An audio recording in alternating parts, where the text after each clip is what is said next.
Bienvenue à tous pour cet atelier donc mutualiser pour mieux rénover une approche urbaine. Moi je suis Vincent Dutert, le directeur du CAUE de Seine-Maritime, et on va co-animer cet atelier avec Pascal Procope qui est ici même. Donc Pascal Procope travaille à la communauté de communes d'Yvetot-Normandie sur les questions de promotion du territoire, c'est ça, et chef de projet Petite Ville de demain, et s'occupe notamment de la candidature en cours ou à venir, je ne sais pas comment on peut dire, à venir, au label Patrimoine de la reconstruction en Normandie de la région, pour la ville d'Yvetot. Voilà, donc moi, je dirige le CAUE de Seine-Maritime. Je ne sais pas si vous connaissez tous les CAUE. Nous sommes des associations qui agissent à un échelon départemental pour promouvoir la qualité du cadre de vie. Les CAUE, ils ont été créés il y a de nombreuses années par la loi sur l'architecture. Et donc on agit plutôt en amont des projets pour conseiller les maîtres d'ouvrage dans la mise en œuvre de leurs projets de construction, de réhabilitation, de rénovation, d'aménagement urbain, paysager. Nos missions sont très larges, mais en tout cas, et nos publics aussi, parce que c'est les collectivités d'une part, mais le grand public aussi d'autre part, et les professionnels. Voilà, donc on a des missions de conseil, de formation, de sensibilisation. Et on est 16 personnes, en tout cas au CAUE de Seine-Maritime. J'interviens à ce titre-là aujourd'hui, mais aussi au titre de l'Union régionale des CAUE, parce qu'on se regroupe par affinité avec les différents CAUE de Normandie, mais surtout sur des sujets communs, des sujets transverses. Et évidemment, le sujet de la reconstruction en est un. Et donc on a pas mal d'actions autour de la valorisation du patrimoine reconstruit, qu'on pourra vous détailler après, si vous le souhaitez, notamment Jérôme Levasseur du CAUE 27 ici présent pourra vous en parler plus en détail. Mais on a des actions de formation déjà, des collectivités. Bienvenue Madame Carlier. De formation, de sensibilisation du jeune public également, d'accompagnement des collectivités, j'en ai parlé, mais notamment dans les politiques ou les stratégies de valorisation de leur patrimoine reconstruit. Et puis des actions de documentation sur l'ensemble des villes et quartiers reconstruits et de mise à disposition d'un certain nombre de ressources. Voilà pour la partie qui me concerne. Donc notre atelier mutualisé pour mieux rénover. Alors mieux rénover, je pense que si vous êtes là, vous en êtes tous convaincus. Mais en propos introductif, dire quand même que ça reste un enjeu. Hein, on l'a un peu évoqué ce matin, mais le patrimoine reconstruit pâtit encore d'une image assez négative, ou en tout cas d'un manque de connaissance ou de reconnaissance. Ce sont aussi des constructions qui sont à un moment critique de leur cycle de vie. Hein, là, on a parlé des vieillissements des bétons, mais il y a un moment où finalement les structures sont tellement dégradées qu'il est difficile de les restaurer, et on est 80 ans, 70 ans ou 60 ans après la construction de ces bâtiments, à un moment un peu charnière. On est à un moment, vous le savez tous, de besoin d'adaptation en lien avec les conséquences du changement climatique, mais aussi en lien avec les nouveaux usages et les changements sociétaux. Donc voilà, une urgence à rénover et à agir et à mieux rénover, peut-être qu'on l'a pu le faire aussi depuis les années 80, qui ont été un peu les premières opérations de rénovation. Mutualiser, alors en quoi cela peut servir le projet de rénovation de mutualiser? Rappelez d'abord que c'est une notion qui était au cœur du projet de reconstruction, la question de la mise en commun, du collectif, de la mise en commun des biens et des moyens. Le travail à la grande échelle, l'approche globale était inscrite vraiment dans le projet de reconstruction autour de la notion d'intérêt général. Alors comment, en 2025, remettre la notion de mutualisation au service du grand chantier de restauration? C'est ce qu'on va voir avec nos différents intervenants, 4 intervenants. Vous allez voir des initiatives assez variées, à des temporalités du projet assez différentes, qui font intervenir aussi un panel d'acteurs assez variés. On verra ce qu'elles ont en commun, en quoi l'approche urbaine peut servir le projet de rénovation, et si elle génère déjà, ces initiatives, des dynamiques de rénovation. Et puis on verra aussi en toute transparence les points d'achoppement, les écueils, les difficultés rencontrées dans ces initiatives pour que ça puisse servir de retour d'expérience. C'est ça aussi le but de ces échanges. Voilà, donc je le dis, on a jusque 16 heures. On a 4 interventions, donc c'est 25 minutes par intervention, une présentation de 15 minutes et puis des questions avec vous pendant 10 minutes. Donc l'idée de ces ateliers, c'est qu'il y ait cette période d'échange. Donc n'hésitez pas à préparer vos questions au fur et à mesure de la présentation, mais c'est l'objet de ces ateliers que d'échanger avec vous. Voilà pour le propos introductif. On va passer tout de suite à la présentation des intervenants.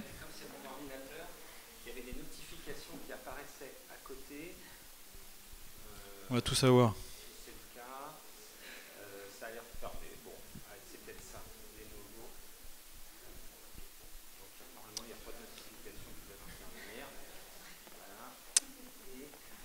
Donc première présentation. Je te laisse présenter les intervenants. Merci Vincent. Hop. Bonjour, bonjour à tous et à toutes et merci pour votre présence.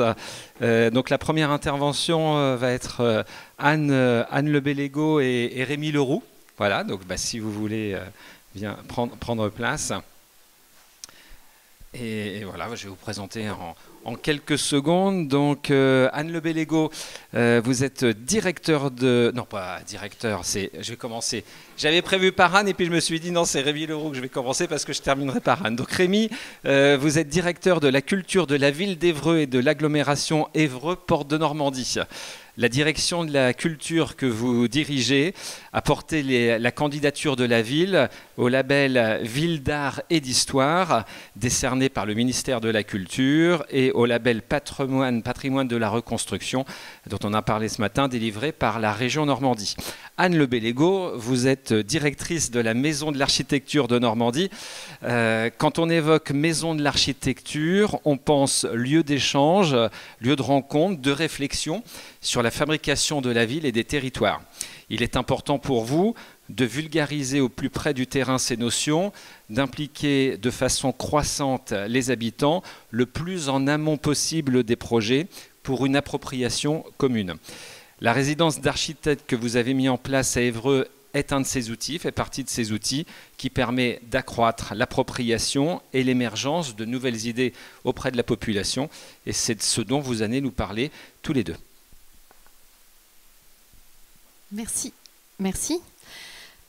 En effet, alors je ne vais pas revenir sur l'émission de la Maison de l'Architecture. D'abord, de remercier le Club Prisme pour son invitation aujourd'hui auprès de vous pour en effet partager l'expérience qui a été menée à Évreux il y a 3 ans maintenant, parce que c'était en 2022. Présenter ce dispositif. Alors dans la répartition en effet de la parole entre Monsieur Leroux et moi-même, je vais vous camper le cadre finalement de ce dispositif, ce que c'est qu'une résidence d'architecture, et puis comme ça on pourra rentrer dans les détails de ce que ça a généré. En effet, rénover l'architecture, intervenir sur l'architecture de la reconstruction, ça veut dire aussi avoir des interlocuteurs qui sont convaincus qu'il faut le faire. Ça paraît une évidence, mais on commence par là. Et donc, nous sommes intervenus à la demande de la ville d'Évreux, qui était engagée à ce moment-là dans une démarche de labellisation à l'échelle nationale et régionale, pour intervenir sur un quartier, donc en effet celui que vous avez à l'écran, qui longe Liton, et de réussir à convaincre les propriétaires, les copropriétés et les commerçants de soigner, d'intervenir sur le bâti, puisque le long de Liton, c'était devenu des arrières finalement, des arrières de cours, des entrées de garage, et ça ne correspondait plus à cette promenade qui était en cours d'aménagement de réflexion sur la ville.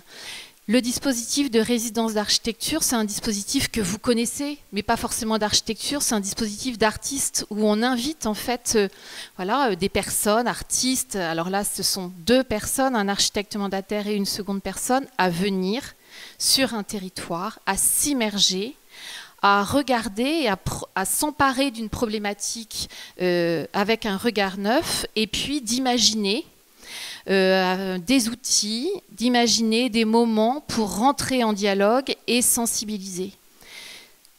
Ça n'est pas un pré-diagnostic, ça n'est pas une étude, c'est vraiment un dispositif de médiation, un dispositif participatif de sensibilisation à l'architecture. C'est aussi un moment qui permet à des architectes d'être en dialogue avec les habitants, d'être en dialogue avec les services, d'être en dialogue avec les élus, et ce sont souvent des personnes qui arrivent d'une autre région, qui sont totalement étrangers au fonctionnement de la collectivité, voilà, à ce qui s'est fait avant. Et ils sont sur le territoire 6 semaines, alors en 3 périodes, et donc en général, ce sont des bulldozers. Hein, il faut que ça dépote. Donc, ils ne peuvent pas s'encombrer, voilà, de choses. Et donc, finalement, ça génère aussi, ils arrivent souvent à déclencher à des résultats qui peut-être sur des choses qui sont plus installées, où on va aménager le temps, les susceptibilités, la validation d'un parcours de décision. Là, non, ce n'est pas possible parce qu'en 6 semaines, il faut que ce soit plié. Et donc, sur ce dispositif, en effet, architecture de la reconstruction, on avait reçu 12 candidatures. C'est un petit peu en deçà de la moyenne de ce qu'on reçoit, puisque maintenant les résidences d'architecture sont connues des professionnels et sont diffusées aussi à l'échelle européenne. On s'est aperçu aussi qu'au jury, l'architecture de la reconstruction, on avait été peut-être un peu léger dans l'appel à candidature, que ce n'était pas acquis pour les architectes, en tout cas pour les jeunes architectes qui s'étaient positionnés. Et nous avons retenu un binôme architecte Estelle Sauvêtre et paysagiste Flora Arène. Et donc la demande, la problématique, c'était comment sensibiliser les habitants, les propriétaires, les copropriétés, les mandataires. Et en fait, elles ont, au fur et à mesure de leur travail, réorienté leur analyse parce qu'elles se sont rendues compte que le niveau d'acceptabilité n'était pas encore assez mûr par rapport à ce qui existait sur place. Et dernier point important, après je vais passer la parole à Rémi, c'est qu'on demande aussi à ce binôme, dans cette démarche participative, d'imaginer des outils qui ne sont pas les outils classiques des architectes, puisque c'est un dispositif de médiation, de sensibilisation, et qu'on considère que le plan, l'axonométrie sont des outils qui ne sont pas forcément compréhensibles par tous. Donc il faut qu'ils inventent autre chose. Ça peut être des pièces de théâtre, ça peut être de la vidéo, ça peut être de la couture, ça peut être de la cuisine, enfin vraiment des choses qui relèvent de la culture, de comment on dialogue avec l'habitant, avec l'usager. Et donc là, elles ont choisi un médium qui est celui du dessin notamment. Je vous laisse la parole, Rémi. Oui, merci. Donc, je vais vous présenter la mise en œuvre en fait, de cette résidence du coup pendant 3 mois. Donc, comme l'a rappelé Anne, effectivement, il y avait 3 temps du coup de présence des architectes sur le territoire.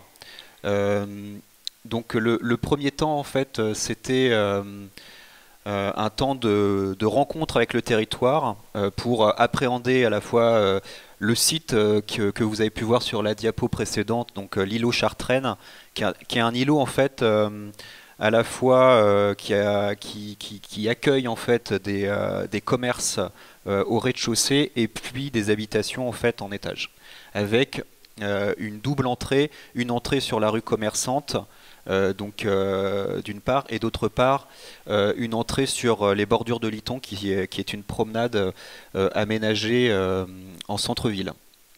Donc ce premier temps, en fait, qui a duré 2 semaines, a permis aux deux résidentes de s'approprier le territoire, et il s'en est suivi en fait un deuxième temps, là qui était plutôt un temps justement de restitution un petit peu de ce qu'elles avaient pu voir avec des échanges avec les habitants, avec les commerçants, avec des passants, pas forcément des personnes d'ailleurs qui habitent l'îlot, mais des personnes qui vivent à Évreux et qui passent souvent sur cette promenade, pour les interroger, les interpeller aussi par rapport au patrimoine de la reconstruction, qui est effectivement un patrimoine qui est méconnu des habitants et de manière générale, voilà, c'est un patrimoine qui est encore à valoriser. Et le troisième temps, donc, ça a été plutôt un temps de restitution, donc sous la forme effectivement de médium, en fait, à partir de propositions qu'elles avaient faites d'aménagement, de réaménagement de ces arrière-cours dont on a parlé qui étaient vraiment peu valorisés. On avait des containers de poubelles, on a des parkings, enfin des véhicules qui stationnent. Et là, l'idée, c'était justement de donner à voir aux habitants et aux commerçants ce que ça pouvait donner si, avec très peu de moyens, finalement, plutôt de la végétalisation, on pouvait en fait requalifier ces arrière-cours.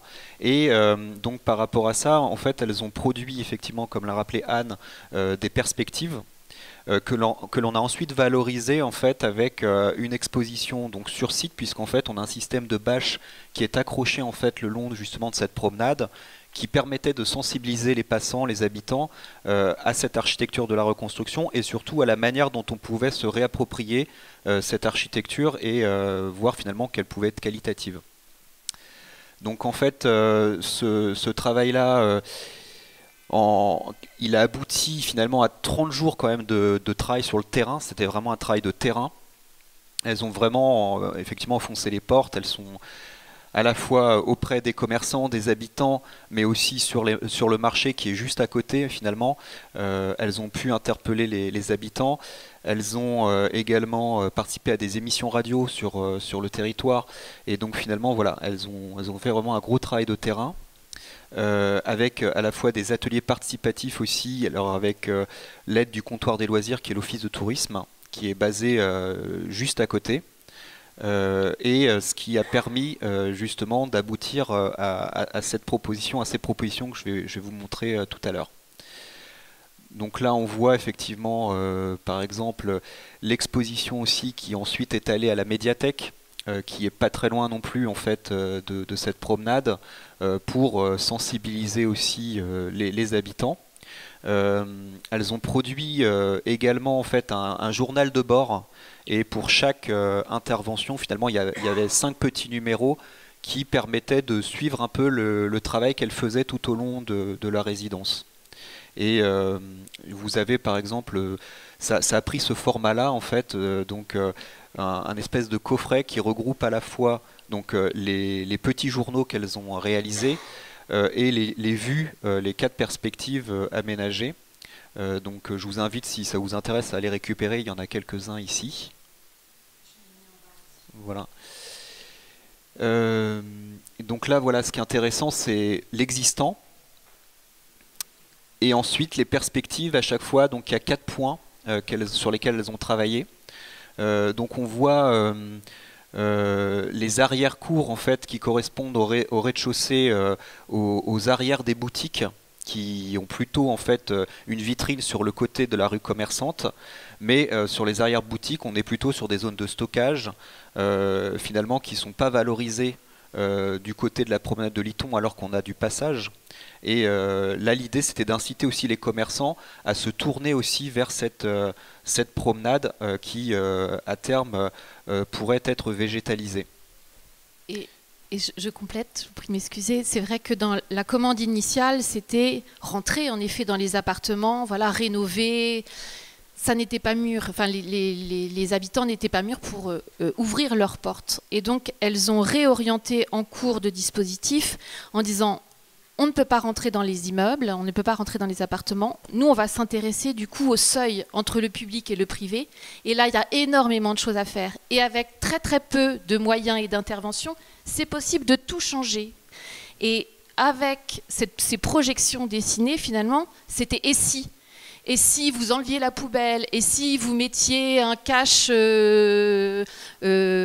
compteur, et si on plantait, on avait ça changerait tout et vous auriez envie et tout d'un coup tout serait changé.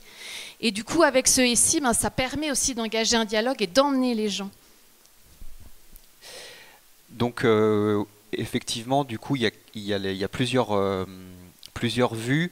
Et effectivement, ça, de notre côté, au niveau de la collectivité, puisqu'on est sur des parties privatives, mais on a une partie en fait publique qui est la voirie, avec par exemple ici les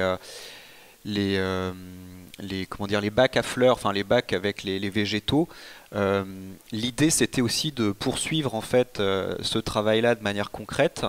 Et aujourd'hui, par exemple, les bacs que vous avez ici en fait ont disparu. Et on est plutôt sur une perspective, alors pas encore comme ici, mais en tout cas, les collègues ont commencé à déminéraliser une partie aussi de la voirie, de replanter directement sur les parties qui le permettaient. Et à terme, l'idée, c'est de poursuivre en fait en déminéralisant complètement en fait la voirie pour retrouver un aspect plus naturel. Et voilà, donc ça c'est effectivement la première étape pour nous. La deuxième étape, c'est de poursuivre la sensibilisation des habitants, puisqu'on est vraiment sur une médiation. Et c'est vrai que dans le cadre du label Ville d'Arrêt d'Histoire, on a une mission Ville d'Arrêt d'Histoire qui permet aussi d'avoir une programmation vis-à-vis des habitants. Et donc de poursuivre ce travail-là qui a été initié avec des ateliers soit à la médiathèque, soit in situ aussi. Et donc là, il y aura un travail de médiation qui va se poursuivre dans les années à venir pour effectivement faire en sorte que les habitants finalement investissent ces espaces qui aujourd'hui sont un peu délaissés avec effectivement très peu de moyens puisque finalement c'est rajouter quelques pots de fleurs, un banc, etc. Donc on n'est pas sur des aménagements qui sont très importants finalement. Donc voilà, l'idée c'était de donner l'impulsion comme vous l'avez dit, et après c'est à nous de poursuivre ce travail sur un temps plus long. Voilà un peu ce que je pouvais dire. Et peut-être pour finir aussi, 6 semaines sur le terrain, c'est à la fois long et très très très court. L'écueil, ce serait d'arriver au diagnostic qu'il manque un équipement ou à plusieurs millions d'euros, parce qu'en général, quand on met en place une résidence, c'est pas à ça qu'il faut aboutir. C'est vraiment un travail de maïeutique. Moi, je dirais, c'est comment créer toutes les conditions pour que le projet, en tant qu'aménageur ou dans les services, puisse se mettre en place le plus rapidement possible. Et donc, finalement, à l'issue de ce travail, c'est un passage de relais avec les services, avec des outils qui restent, avec peut-être des références communes, avec une envie partagée pour que ce soit plus facile. Et donc, une résidence réussie, c'est une résidence qui donne envie de continuer.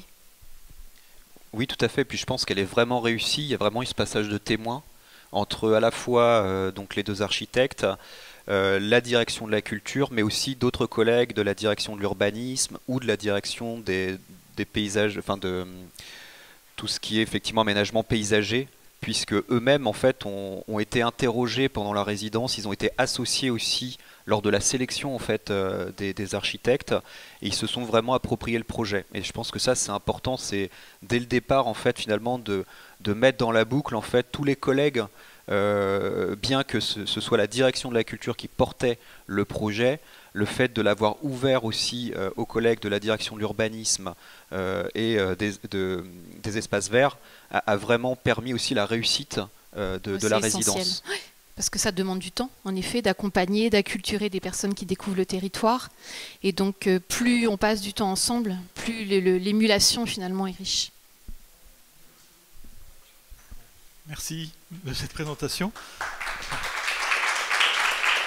Donc, une résidence finalement qui a assez bien fonctionné, si je comprends bien, parce que non seulement elle a donné envie, mais elle a commencé à se concrétiser par des projets de la part des services techniques, qui ne sont pas forcément les premiers à engager ce type de projet a priori, donc c'est quand même intéressant à souligner.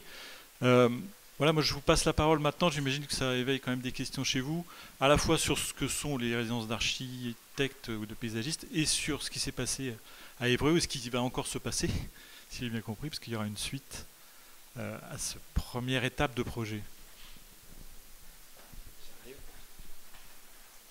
Deux mains qui se lèvent.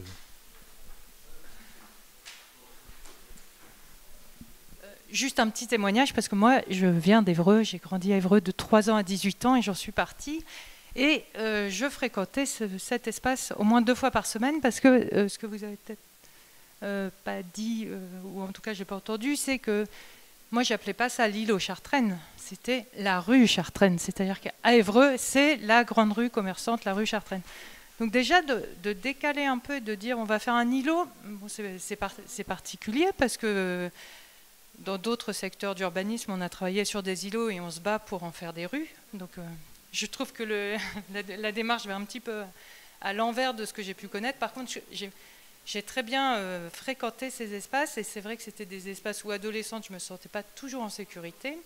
C'était les arrière-boutiques. C'était la plus grande rue commerçante, des boutiques, des arrières, puis les habitudes des commerçants qui venaient mettre leurs voitures, leurs poubelles, etc. Une question, c'est le statut de ces espaces. Ils sont en copro, ils sont en ASL, ils sont... Comment, enfin, est-ce que la suite pour vous, collectivité, c'est de repenser les espaces? Comment vous repensez les communs? Parce que là, finalement, c'est ça qu'on est en train de dire, c'est comment on vit ensemble. Et c'est là qu'on fait projet. Et comme il y avait la rue Chartraine qui était quelque chose de très fort, il y avait aussi la balade de Liton. On ne disait pas, on allait sur la balade de Liton. Et il y a eu ma dernière année à Évreux, où je suis enfin partie parce que pour moi c'était très dur de grandir là-bas. Ma dernière année à Évreux, il y a eu un bar qui s'est ouvert le long de Liton, qui s'appelle le Matari, qui est connu peut-être, je ne sais pas. Et en fait, ça a changé tout. C'est-à-dire qu'il y a eu une première appropriation de cet espace, et c'est devenu un endroit qu'on pouvait fréquenter, sur lequel on avait envie d'être. Voilà, l'importance des espaces et leur gestion collective est hyper importante. Du coup, sur la nature, effectivement, du lieu, en fait, on est sur une copropriété de mémoire. Donc c'est vrai qu'on ne peut pas directement intervenir, nous, puissance publique, en fait, sur des lieux privés. En revanche, c'est de donner l'impulsion aussi à travers l'aménagement de la partie plutôt voirie, réaménagement un petit peu paysager, sachant que de l'autre côté, en fait, effectivement, de la rue Chartraine, vous avez aujourd'hui une rue qui est complètement réhabilitée, là, qui est en cours de travaux actuellement, qui est requalifiée. Donc l'idée, c'est d'avoir le pendant un peu vert de l'autre côté avec la promenade de Liton, et puis la rue commerçante requalifiée, lieu de vie aussi aujourd'hui. Pour rebondir sur ce que vous disiez effectivement sur les commerces, les bars, etc. Il y a effectivement un bar sur cette promenade de Liton d'ailleurs qui fonctionne très bien et qui est un lieu de vie. Et aujourd'hui qui est complètement approprié, enfin que les habitants se sont vraiment appropriés ce lieu. On a aussi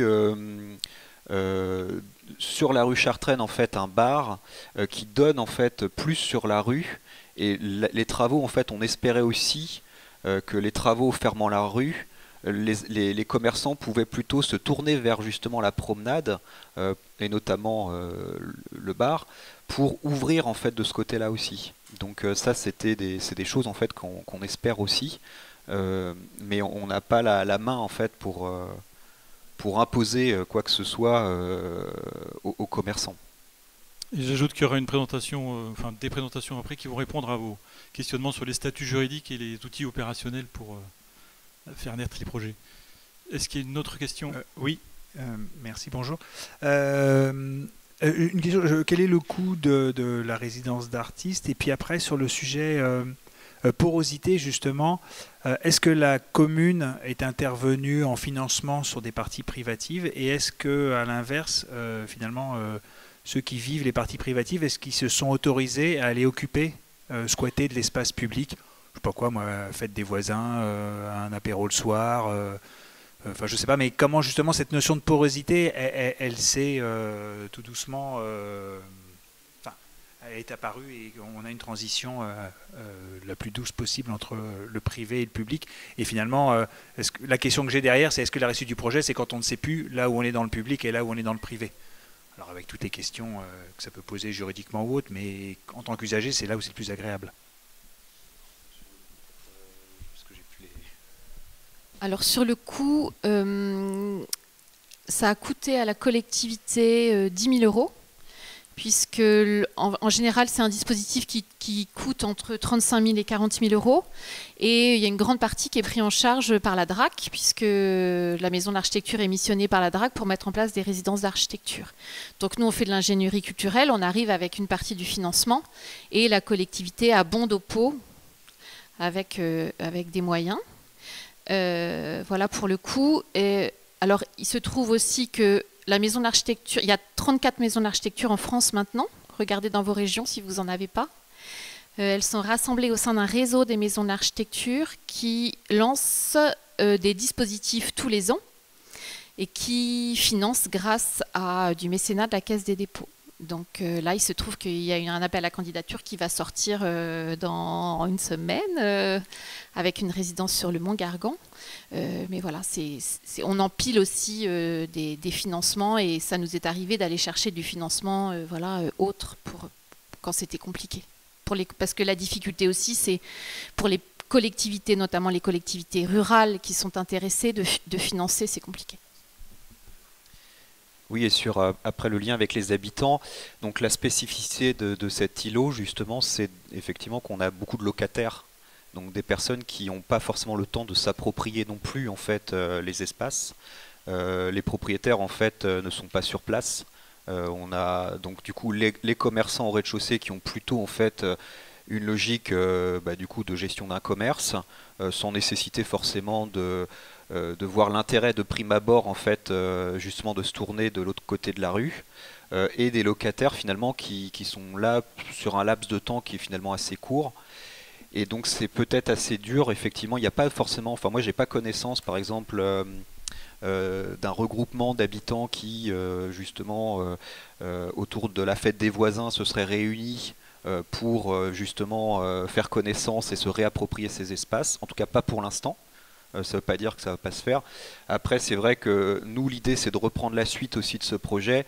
Et je pense après de resensibiliser, de refaire du porte-à-porte, et puis de recommuniquer sur ces visuels qui donnent envie aussi, finalement, de se dire, bah oui, finalement, avec quelques aménagements légers, on peut vraiment donner un cadre de vie assez agréable. Côté Iton, qui est quand même un espace naturel, on a la vue sur le clocher de la cathédrale. Enfin voilà, ce sont quand même des beaux espaces finalement. Il y avait une autre question ici. Oui, bonjour. Alors mes questions étaient un petit peu dans le même ordre d'idées, de savoir le portage financier, etc. Mais c'est aussi de savoir par rapport à ce qui a été finalement engagé en termes de désimperméabilisation par la collectivité. Est-ce que les projets, notamment de cacher les poubelles, des choses comme ça, ont été mis en œuvre par les propriétaires ou habitants ou locataires? Est-ce que éventuellement la mairie met la main à la poche pour dire je fais un coffrage et puis vous le colorez comme vous voulez, mais là c'est vous qui avez fait finalement la démarche première, et comment ça se décline de manière très opérationnelle par les habitants du... Alors déjà la rue en fait avant il faut savoir qu'elle était ouverte à la circulation, enfin ce passage était ouvert à la circulation, donc la ville l'a fermé, donc seuls vraiment les propriétaires ou ceux qui ont des garages, puisqu'en fait on a aussi des garages à certains endroits qui sont aménagés, y ont accès. Donc aujourd'hui on a beaucoup moins de véhicules, on a même quasiment plus de véhicules. Les poubelles aujourd'hui elles sont encore à peu près là où elles étaient avant la résidence, il n'y a pas eu encore de gros changements. Après je pense que c'est vraiment un travail sur le temps long, et du coup là l'idée c'était d'avoir une ligne directrice. Là je pense que maintenant on a la ligne directrice, et ensuite c'est à nous progressivement en fait d'y aller. Donc là effectivement les collègues des espaces verts ont commencé à travailler sur cette promenade. La déminéralisation aujourd'hui elle n'est pas totalement effective, puisqu'en fait la voie est toujours minéralisée, mais il est prévu qu'elle soit déminéralisée. Donc en fait c'est un phasage après dans le temps avec les différents services qui sont concernés. Donc voilà, c'est vrai que ça prend du temps. Enfin l'idée c'est vraiment d'être sur le temps long, et c'est vrai que au-delà de l'aspect effectivement aménagement, etc., le fait que la collectivité ait obtenu le label Ville d'Art d'Histoire, on a une mission Ville d'Art d'Histoire qui s'est structurée, enfin qui est en train de se structurer, et c'est vrai qu'à partir de la rentrée, par exemple, on aura vraiment un programme aussi de valorisation de ce patrimoine, et c'est à travers tout ce programme-là aussi que petit à petit, en fait, on va poursuivre la sensibilisation des habitants et des commerçants sur cette partie-là. Une dernière question, je crois, il y avait. Voilà, assez rapide pour qu'on reste dans les temps. Non, moi j'étais curieuse de savoir si justement il y avait eu des retombées. C'est vrai que je crois beaucoup à l'effet levier de l'espace public qui peut emporter parfois des des envies au niveau du privé. J'entends que pour l'instant pas tout à fait. Et est-ce que du coup il peut y avoir une espèce de combinaison justement de l'action publique sous forme un peu matérielle pour justement encourager, sous forme en nature par exemple, des plantes qui pourraient être mises à disposition des habitants. À Brest par exemple, le long des façades, on peut inviter à débitumer quand la largeur du trottoir est suffisante et on fournit en fait les plantes. Est-ce que ça c'est des choses qui sont à l'étude? Et est-ce que le projet donc, de déminéralisation il est connu des habitants et ça éveille un peu les curiosités et les envies pour l'instant, parce que là je vois que ça date de 2022-2023. Donc sur les plantes, en fait, oui, il y a des possibilités, puisque c'est vrai que au-delà des labels un peu culturels, la collectivité a obtenu la 4e fleur, donc il y a aussi une volonté de la collectivité de végétaliser la ville, de valoriser son patrimoine naturel. Et donc là, c'est vrai que mes collègues, eux, sont très avancés aussi par rapport à ça. Donc il y a des possibilités effectivement de mettre à disposition des plantes, etc. En tout cas, si le dispositif en tant que tel, il n'existe pas de manière formelle, il est tout à fait possible de le proposer sur cet îlot-là qui se veut aussi un peu expérimental par rapport au reste du patrimoine dans la ville, puisque c'est vrai que là on a fait un focus en fait sur un îlot, mais il faut savoir que tout le centre-ville d'Évreux est quasiment reconstruit. Donc en fait finalement l'idée c'est de partir de cet exemple-là après pour poursuivre en fait plus largement. D'ailleurs, je n'avais pas répondu à la question précédente, mais il y a aussi un soutien financier pour la rénovation des façades sur justement un périmètre resserré dans le centre-ville autour de l'architecture, enfin des immeubles de la reconstruction. Donc qui permet justement aux propriétaires d'avoir une aide financière pour valoriser en fait les immeubles et les rénover. Et pardon, sur la deuxième question, c'était...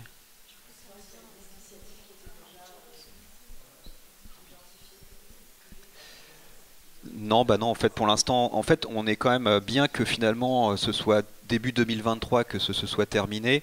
C'est encore trop proche et c'est vrai que nous, on n'était pas structuré pour poursuivre en fait tout de suite. Du coup, avec une médiation, etc. Donc là, on attend de se structurer pour reprendre ensuite le projet avec tous les outils qui sont là. Hein. En fait, on n'a plus qu'à relancer pour justement resensibiliser les habitants. Peut-être si vous m'autorisez à conclure. À conclure, d'accord. Voilà. Comme ça, je vais faire le lien avec un des sujets qui va être abordé tout à l'heure sur l'îlot V41 au Havre.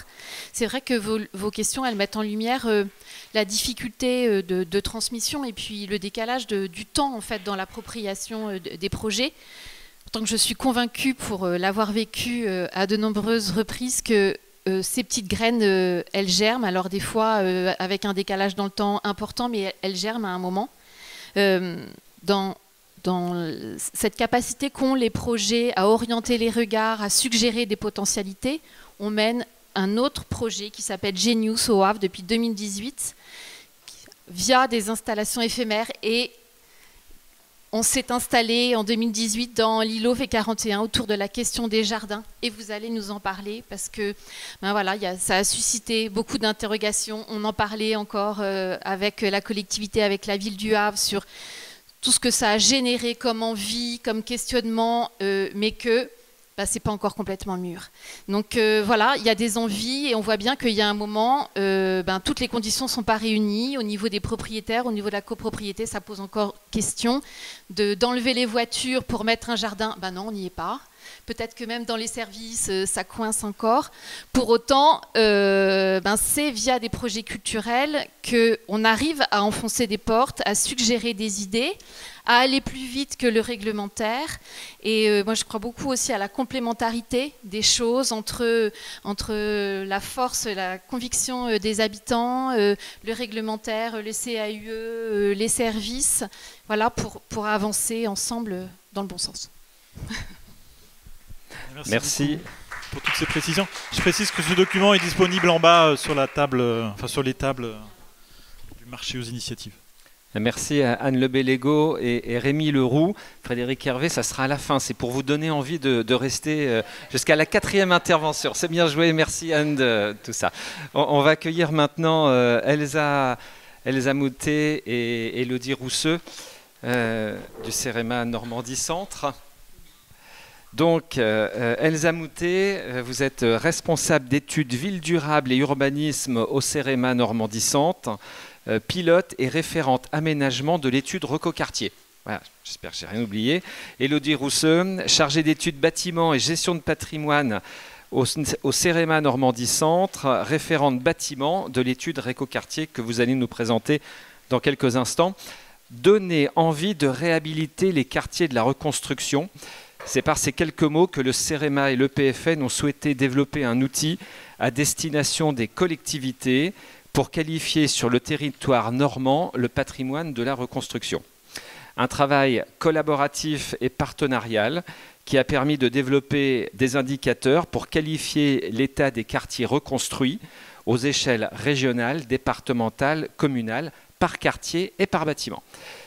Une vraie richesse statistique que vous allez nous présenter et qui permettra à chacun d'orienter ses réflexions et actions à venir. Parfait, tout est dit. Oui, donc on voulait vous présenter donc cette étude Recocartier, donc simplement rapidement sur le CEREMA, donc c'est le centre d'études et d'expertise sur les risques, l'environnement, la mobilité et l'aménagement.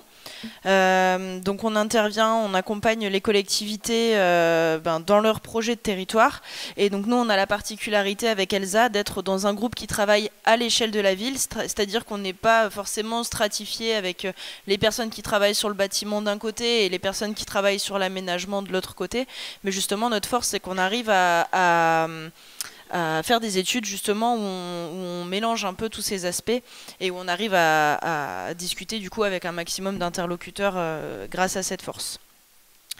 Donc Recocartier, c'est parti du constat déjà que le patrimoine de la reconstruction est un parc important en Normandie. Pour vous donner un ordre de grandeur sur 10 ans de construction, puisque nous on s'est basé sur la période 1948-1958, à Rouen ça représente quand même 9% des logements. Ce qui est énorme sur cette petite tranche cette petite période de construction. Mais c'est un parc qui aujourd'hui ne répond plus forcément aux besoins qui sont actuels, c'est-à-dire en termes de performance énergétique, en termes de performance environnementale, mais aussi en termes d'accessibilité par exemple, ou de qualité d'usage simplement. Et c'est un parc qui a tendance à perdre un peu d'attractivité, voilà, et puis d'avoir aussi tout un tas d'autres problématiques, je pense par exemple au stationnement, etc. etc. Donc fort de ce constat, on a monté en partenariat avec l'EPF Normandie une prestation donc, de recherche et développement qui a permis d'allier du coup nos forces à tous pour donner envie de réhabiliter les quartiers de la reconstruction, mais pas en utilisant uniquement l'angle de je vais réhabiliter un bâtiment, mais en essayant d'avoir une vision un peu plus large, en dézoomant énormément, puisqu'on a travaillé du coup sur toute la Normandie. Petit aparté, on a travaillé sur les bâtiments collectifs. On n'a pas forcément fixé notre attention sur les maisons individuelles, parce que c'était un autre sujet, mais voilà. Donc on a décidé de faire une étude avec différentes approches, donc en sachant que nous on avait une approche qui était statistique au départ, c'est-à-dire qu'on est allé chercher dans les bases de données des chiffres et des manières de caractériser les quartiers par les études statistiques avec un certain nombre d'indicateurs, mais en fait on voulait que ces indicateurs soient à plusieurs échelles, donc on a travaillé donc à l'échelle du logement, du bâtiment, à l'échelle de l'îlot et à l'échelle du quartier, voire à l'échelle de la ville aussi, ce qui permet d'avoir voilà, une vision zoomée et dézoomée. Ensuite, on a travaillé donc, de manière pluridisciplinaire, puisque donc moi j'étais sur la partie bâtiment, Elsa sur la partie aménagement. On a aussi des collègues qui sont venus intervenir avec nous sur les parties par exemple nature en ville, où on a aussi le PF qui a travaillé sur les marchés immobiliers, l'étude des marchés immobiliers. Et donc ça nous a permis aussi de s'adresser à plusieurs acteurs, à plusieurs types d'acteurs. Donc là je vous ai mis collectivités, promoteurs, aménageurs, bailleurs sociaux, etc., etc. En fait on a rencontré énormément d'acteurs du territoire qui travaillaient chacun avec leur vision. Et donc l'idée pour nous c'était de réussir à faire une cartographie des quartiers qui soit le plus représentatif possible des quartiers normands. Et donc tous les résultats que Elsa va vous présenter tout de suite sont disponibles sur une plateforme. Donc on a mis en place cette plateforme Recoquartier. Donc vous avez l'adresse en bas, mais bon, si vous tapez Recoquartier dans Google, vous allez tomber dessus. Cette plateforme, elle va permettre d'accompagner, de sensibiliser les collectivités ou autres acteurs sur tout le travail qu'on a fait donc d'analyse statistique et de repérage et de typologie de quartier, puisqu'on a fait des typologies de quartier, avec donc plusieurs onglets, un onglet sur le contexte, donc qui explique un petit peu donc tout le contexte de la reconstruction en Normandie et comment est-ce qu'on a pu délimiter en fait ces quartiers de la reconstruction. Ensuite, on a une partie qui est plutôt sur la mise à disposition d'éléments de diagnostic. Donc, c'est nous un peu notre laboratoire. Hein, donc, c'est toutes les données. Vous pouvez retrouver toutes les données à des échelles différentes. Et puis, les fiches actions qu'Elsa vous présentera aussi, c'est une manière pour nous d'essayer de passer à l'opérationnel. On n'a pas du tout la prétention de proposer des solutions toutes faites et ce serait pas forcément judicieux si on travaille à l'échelle de la Normandie puisque tous les quartiers sont différents, mais c'est plutôt d'essayer d'amener des méthodes de travail, d'essayer de questionner sur des sujets et j'ai envie de dire de tapisser le plus large possible en se disant si on s'intéresse à une problématique, par exemple l'accessibilité des bâtiments, peut-être que c'est coordonné aussi avec d'autres réflexions sur la performance énergétique, sur le stationnement, sur d'autres choses. Donc l'idée c'était de pouvoir relier tout ça de la manière dont Elsa vous présentera. Je te laisse la parole. Je te laisserai faire défiler, ça marche. Bon maintenant, suite à cette introduction, on vous propose un petit temps un peu prise en main. Donc l'outil, quand vous allez sur le site donc, qu'a mentionné Elodie, vous arrivez d'abord sur une page d'accueil. Là, je vous amène directement sur la carte pour vous faire un retour sur le travail statistique qu'on a porté. Donc, vous arrivez sur une carte de Normandie, c'est évidemment limité à la région Normandie, où vous pouvez zoomer sur les communes que vous voulez, où les différents quartiers reconstruits qu'on a identifiés s'affichent. Donc Elodie l'a précisé, les quartiers ils sont définis à partir des bâtis construits entre 48 et 58. On a fait choix pour éviter d'aller trop loin dans les dates et empiéter sur un autre type d'urbanisme. Et on a ensuite adapté selon les voies pour découper les quartiers.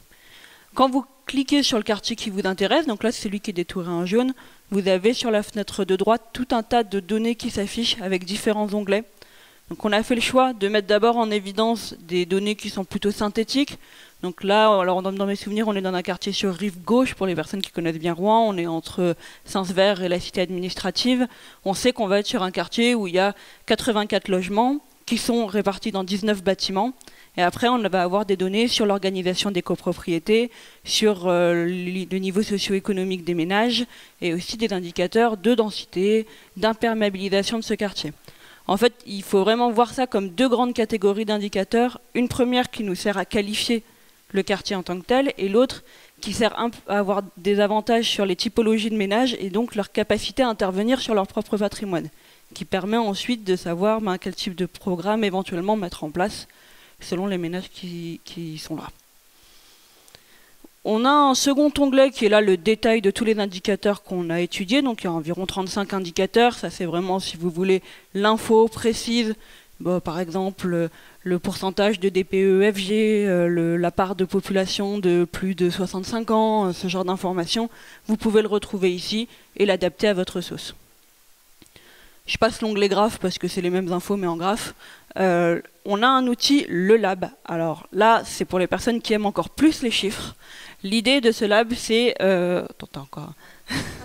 c'est de se concentrer sur des indicateurs et plutôt que d'avoir uniquement l'information sur le quartier, avoir la possibilité de le comparer avec les régions, avec le département ou avec la moyenne à l'échelle de la commune. Donc ici, on est par exemple sur l'indicateur de DPE. On sait que dans ce quartier, en moyenne, par rapport aux autres moyennes territoriales, on a des DPE qui sont plutôt plus mauvais, avec davantage de pourcentage de DPE. J'ai pris cet exemple un peu sciemment pour quand même alerter sur le fait qu'on est tous dépendants de la qualité de la donnée. Les personnes qui connaissent les DPE savent que la base de données n'est pas forcément extrêmement fiable. Donc nous, on ne peut pas améliorer la qualité de la donnée. On s'appuie forcément sur celle qu'on a. Enfin, on a le dernier onglet qui, lui, décide de s'affranchir des chiffres pour montrer quelque chose du plus synthétique possible à travers les 4 thématiques d'indicateurs qu'on a étudiés, donc l'habitat, la nature en ville, la socio-économie et le bâti, donner grosso modo une synthèse, un scoring de l'état du quartier par rapport à ces thématiques-là. Ça permet de faire des éléments un peu plus communicants et se donner une idée à la louche. Donc ça, c'est pour la partie sur les données par quartier. On propose ensuite un module d'agrégation des données à différentes échelles pour que tout type d'acteurs territoriaux puisse s'en saisir également. Donc on a des agrégations à l'échelle de la région, on a des synthèses à l'échelle des départements, à l'échelle des communes, tout ce que vous voulez. Et on a aussi fait en parallèle un travail de définir des typologies de quartiers. Parce qu'en fait, vous avez vu, il y a plein d'indicateurs. Nous, ce qui nous avait interrogé, c'était de savoir mais comment est-ce qu'on peut tirer des enseignements globaux, parce qu'on travaille à l'échelle régionale. On ne l'a pas précisé, je crois qu'il y a 130 quartiers, quelque chose comme ça, à l'échelle de la région qu'on a identifiée. Donc, est-ce qu'on peut définir des grandes catégories? C'est le travail qu'on a fait par statistique. On a eu ces 7 quartiers, dont on a fait des synthèses également, et on tire des enseignements principaux sur comment intervenir dessus. Voilà. Enfin, pour conclure, on a en parallèle fait un travail de définir ce qu'on a appelé des fiches actions. En fait, c'est des méthodologies d'intervention à différents niveaux. Donc pour ça, on a choisi comme porte d'entrée celle de l'échelle d'intervention. C'est pour ça qu'on a cette répartition des fiches à l'échelle du bâti, à l'échelle des cœurs d'îlots, donc îlots, bâti plus cour intérieure, à l'échelle de l'espace public pour entrer à l'échelle du quartier. Et enfin, le dernier volet est plutôt sur l'animation territoriale. Donc ça va renvoyer à des choses dont on a discuté ce matin. C'est le fait d'une part réussir à structurer les habitants, les copropriétés, voir comment est-ce qu'on peut déjà organiser les bâtis de la reconstruction qui existent d'une part, et de l'autre côté de mettre en place des réseaux avec les artisans, de savoir comment, quel degré de formation on peut leur apporter. C'est ces éléments-là qui sont synthétisés dans cette partie. Donc ça se présente sur des fiches qui se veulent le plus synthétique possible. Comme l'a dit Elodie, on n'est pas là pour remplacer le projet, on est là pour impulser, initier des démarches, donner des idées. Donc on va avoir des parties qui expliquent la problématique, donnent des retours d'expérience en termes de méthodologie d'intervention et indiquent les acteurs qui peuvent intervenir sur ce sujet-là. Donc ces fiches actions, elles sont issues du travail de diagnostic, elles sont aussi issues d'un travail de bibliographie et d'entretien qu'on a mené auprès de plusieurs partenaires de la région, dont tous les CAUE d'ailleurs, et une rencontre avec l'ancien président du syndicat de copropriété du V40, V41. Donc c'est issu de tous ces retours-là et j'étais assez contente de voir que ce matin, ça répondait en fait de manière générale à toutes les problématiques qui étaient abordées, l'accessibilité, les cœurs d'îlots, etc. Merci pour votre attention.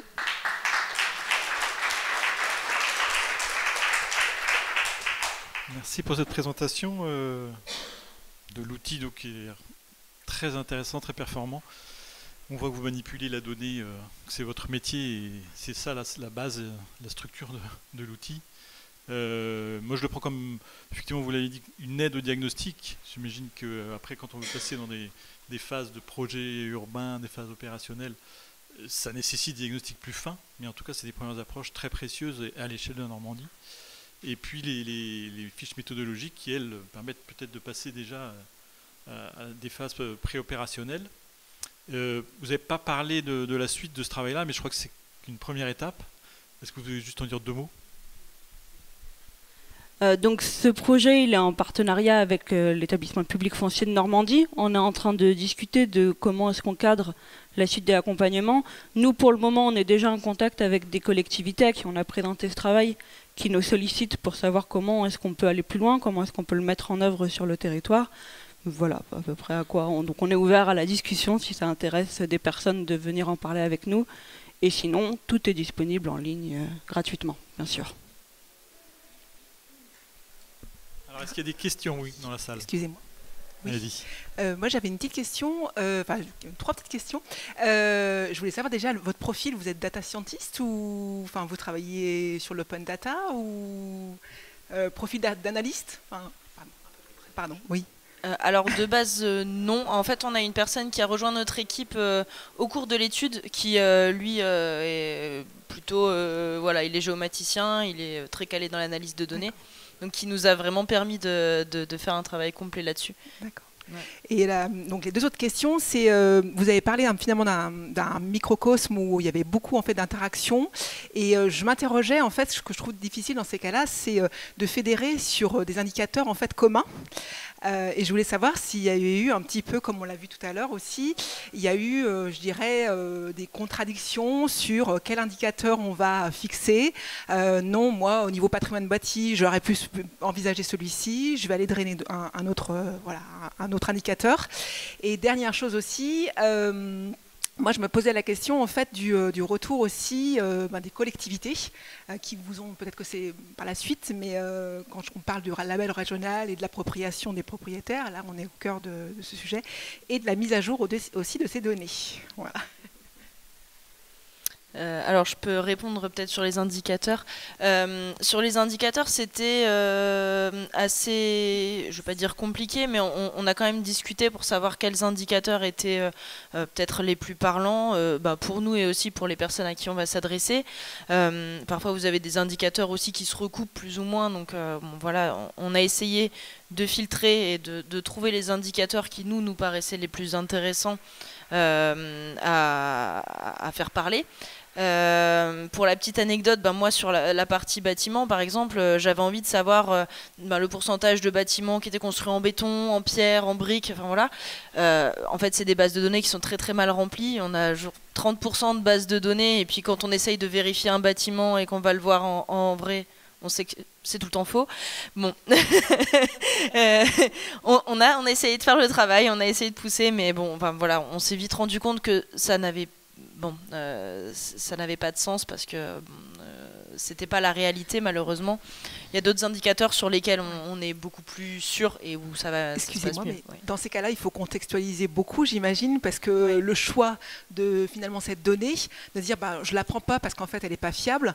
Après, c'est vrai qu'il y a aussi après une question de, je dirais pas de cohérence, mais de dire voilà, on est d'accord, on prend pas cet élément parce qu'il n'est pas fiable, il ne sera jamais fiable en fait. C'est ça. En fait, on s'est dit pour les matériaux de construction des bâtiments, on s'est dit que c'était un travail qui était à faire sur chaque bâtiment finalement, et qui n'était pas forcément un travail statistique à faire à l'échelle de la Normandie.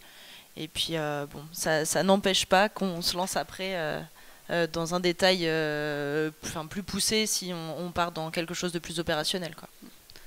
Après, la chance qu'on a eue, ou la malchance, c'est que comme on faisait le choix de travailler à l'échelon infracommunal, en fait, des bases de données, il n'y en a pas tant que ça. Donc, échelle aménagement, on a la chance au CEREMA d'avoir les fichiers fonciers qui sont assez bien renseignés, donc on les avait beaucoup étudiés. Pour les indicateurs d'imperméabilisation, de nature en ville, en fait, on a tout construit nous-mêmes à partir des bases de données Copernicus, pour les personnes qui connaissent. Enfin... Donc là-dessus, il y avait moins de débats, on va dire. Et c'était quoi déjà la troisième ? Ah oui, alors l'outil, pour le moment, dans le partenariat qu'on a avec le PFN, ça n'a pas vocation à être un observatoire, et donc ça n'a pas vocation à être mis à jour.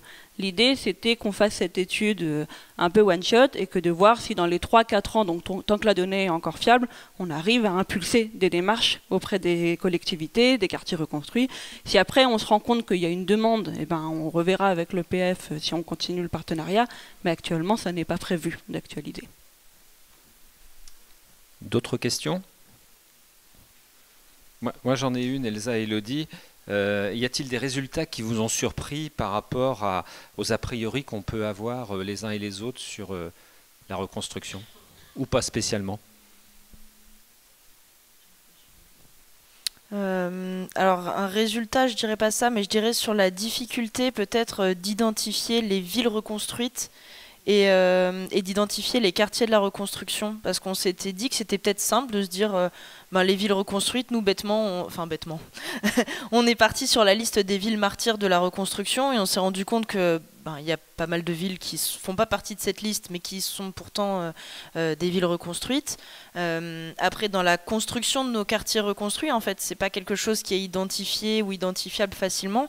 Voilà, on a dû jouer un peu avec la géomatique pour construire en fait ces quartiers en se disant, ben voilà, est-ce que ça fait sens de prendre la route ou la place ou l'immeuble d'en face comme faisant partie du même quartier ou pas. Voilà, donc c'était plus sur la manière en fait de construire notre réflexion, de savoir qu'est-ce qu'une ville reconstruite, qu'est-ce qu'un quartier reconstruit, qu'est-ce qui fait quartier en fait. Voilà. D'autres questions? On a fait le tour. Vas-y. La typologie de quartier que vous avez définie, il y a des typologies que moi j'ai pas forcément réussi à cerner. Il y en a qui sont très évidentes, quartier de centralité, enfin, je ne sais plus les termes, mais il y a des quartiers qui sont définis comme vulnérables. Et je ne sais pas quels ont été les critères pour définir ces quartiers-là. Alors, les quartiers qu'on a définis comme vulnérables, c'est des quartiers où généralement les ménages auront assez peu de moyens clairement pour intervenir sur leur propre patrimoine, où on est sur un fort taux d'occupation par des locataires. Et en gros, ce qui est sous-entendu, c'est que si on n'arrive pas à les cibler directement les propriétaires qui parfois n'habitent pas la région ou s'il n'y a pas d'intervention publique, ça va être un peu compliqué de faire bouger ces quartiers-là. Donc voilà. Ok. Merci beaucoup Elsa Moutet et Elodie Rousseux. Merci à vous. Du CERIMA Centre Normandie. Voilà, merci bien. Ludivine Carlier de Brest Métropole, qui nous vient de loin et on va en parler d'ici quelques instants. Voilà, on peut positionner peut-être le diaporama juste après. Voilà, il faut juste avancer ici. Ludivine Carlier, vous êtes responsable du service Fabrique de la Ville au sein de la direction de l'aménagement et des équipements métropolitains à Brest Métropole et pilote du projet Siamorphose. Brest Métropole a été lauréate de l'appel à manifestation d'intérêt France 2030, AMI intitulé « Démonstrateur de la ville durable », avec l'objectif d'expérimenter en grandeur nature un modèle de rénovation à l'échelle de 2 îlots urbains. De cette expérimentation innovante est née une solution ayant valeur d'exemple pour mener à une transformation progressive du centre reconstruit de Brest et proposer une stratégie de réplication dans d'autres territoires. Cette première phase que l'on peut qualifier d'incubation est terminée et vous avez candidaté ce matin même, Ludivine, avec vos élus à Paris pour accéder à la seconde phase de réalisation. Merci pour votre présence cet après-midi à Rouen, parce que vous êtes arrivé à 14h15 après avoir repris le train. Voilà. Merci beaucoup. Merci à vous. Alors, j'aime bien démarrer les présentations pour déjà savoir qui connaît Brest, qui est déjà allé à Brest, et qui a déjà entendu parler du projet Siamorphose. Ok. Bon, petite moitié. Alors, j'ai pas mis le timer, vous me faites signe. Mais j'essaye d'être synthétique. Bon, je vais vous réexposer le contexte. Donc pour ceux qui connaissent, voilà, vous redécouvrirez un peu le projet. Donc Siamorphose, donc c'est voilà, un nom pour parler de la métamorphose de Siam. Siam étant le quartier, donc l'hypercentre de Brest, l'hypercentre métropolitain qui correspond vraiment à un périmètre reconstruit au plan Maton, Jean-Baptiste Maton, donc l'architecte en chef et urbaniste en chef qui a mené la reconstruction menée en 10 années, hein, donc dans un temps très contraint, très rythmé, comme pour beaucoup d'entre vous. On est donc sur une déclinaison d'un plan guide qu'on a appelé pas France 2030, ça c'est notre partenaire de ce matin, mais Brest 2040, ville paysage en transition, où il s'agissait d'écrire les grandes orientations pour le cœur de métropole, de développement, de réhabilitation, de régénération.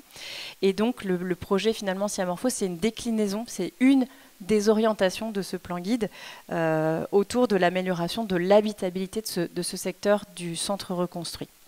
Et nous, on a profité d'une opportunité qui s'est présentée en 2021 avec la publication de cet AMI, cet appel à manifestation d'intérêt, qui s'appelle Démonstrateur de la ville durable, qui a été donc publié en 2021 et dont on est lauréat depuis 2022, avec vraiment 2 lignes conductrices. Cet AMI, c'est l'innovation et la réplicabilité. Et pour vous situer un peu, Brest est vraiment l'un des rares territoires à proposer un projet de rénovation et de réhabilitation. Ce sont beaucoup des projets d'écoquartier, etc. Donc voilà, il se distingue déjà dans cet appel à projet avec ce projet Siamorphose.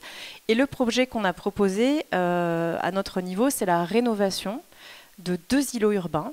Je vais y revenir sur les échelles, mais dans leur ensemble, sachant que le périmètre en comprend 96. Donc l'idée, c'était de vouloir faire la démonstration d'une rénovation déjà sur 2 îlots. Là, je vous ai remis la frise de l'AMI, donc effectivement, nous sommes ici, on vient de terminer la phase, et donc effectivement, il s'agit d'heures, la phase d'incubation, et on a tout à l'heure été auditionné pour préparer notre candidature de la phase de réalisation, qui est une phase qui se mène en 7 années. Et donc on attend les résultats du comité d'engagement qui va se prononcer le 3 avril prochain. Donc on revient vers vous avec, on l'espère, de très bonnes nouvelles. Concernant le thème d'aujourd'hui, donc sur la mutualisation pour mieux rénover, on est vraiment sur un emboîtement des échelles. Vous en avez parlé de votre côté. On a vraiment des approches similaires, donc sachant que nous on est vraiment sur un quartier, 2 îlots, mais donc on a d'abord débuté assez classiquement avec un périmètre d'études à l'échelle du quartier. On a étudié donc de manière pluridisciplinaire le territoire, et ensuite on a fait une sélection progressive des îlots avec une analyse multicritère.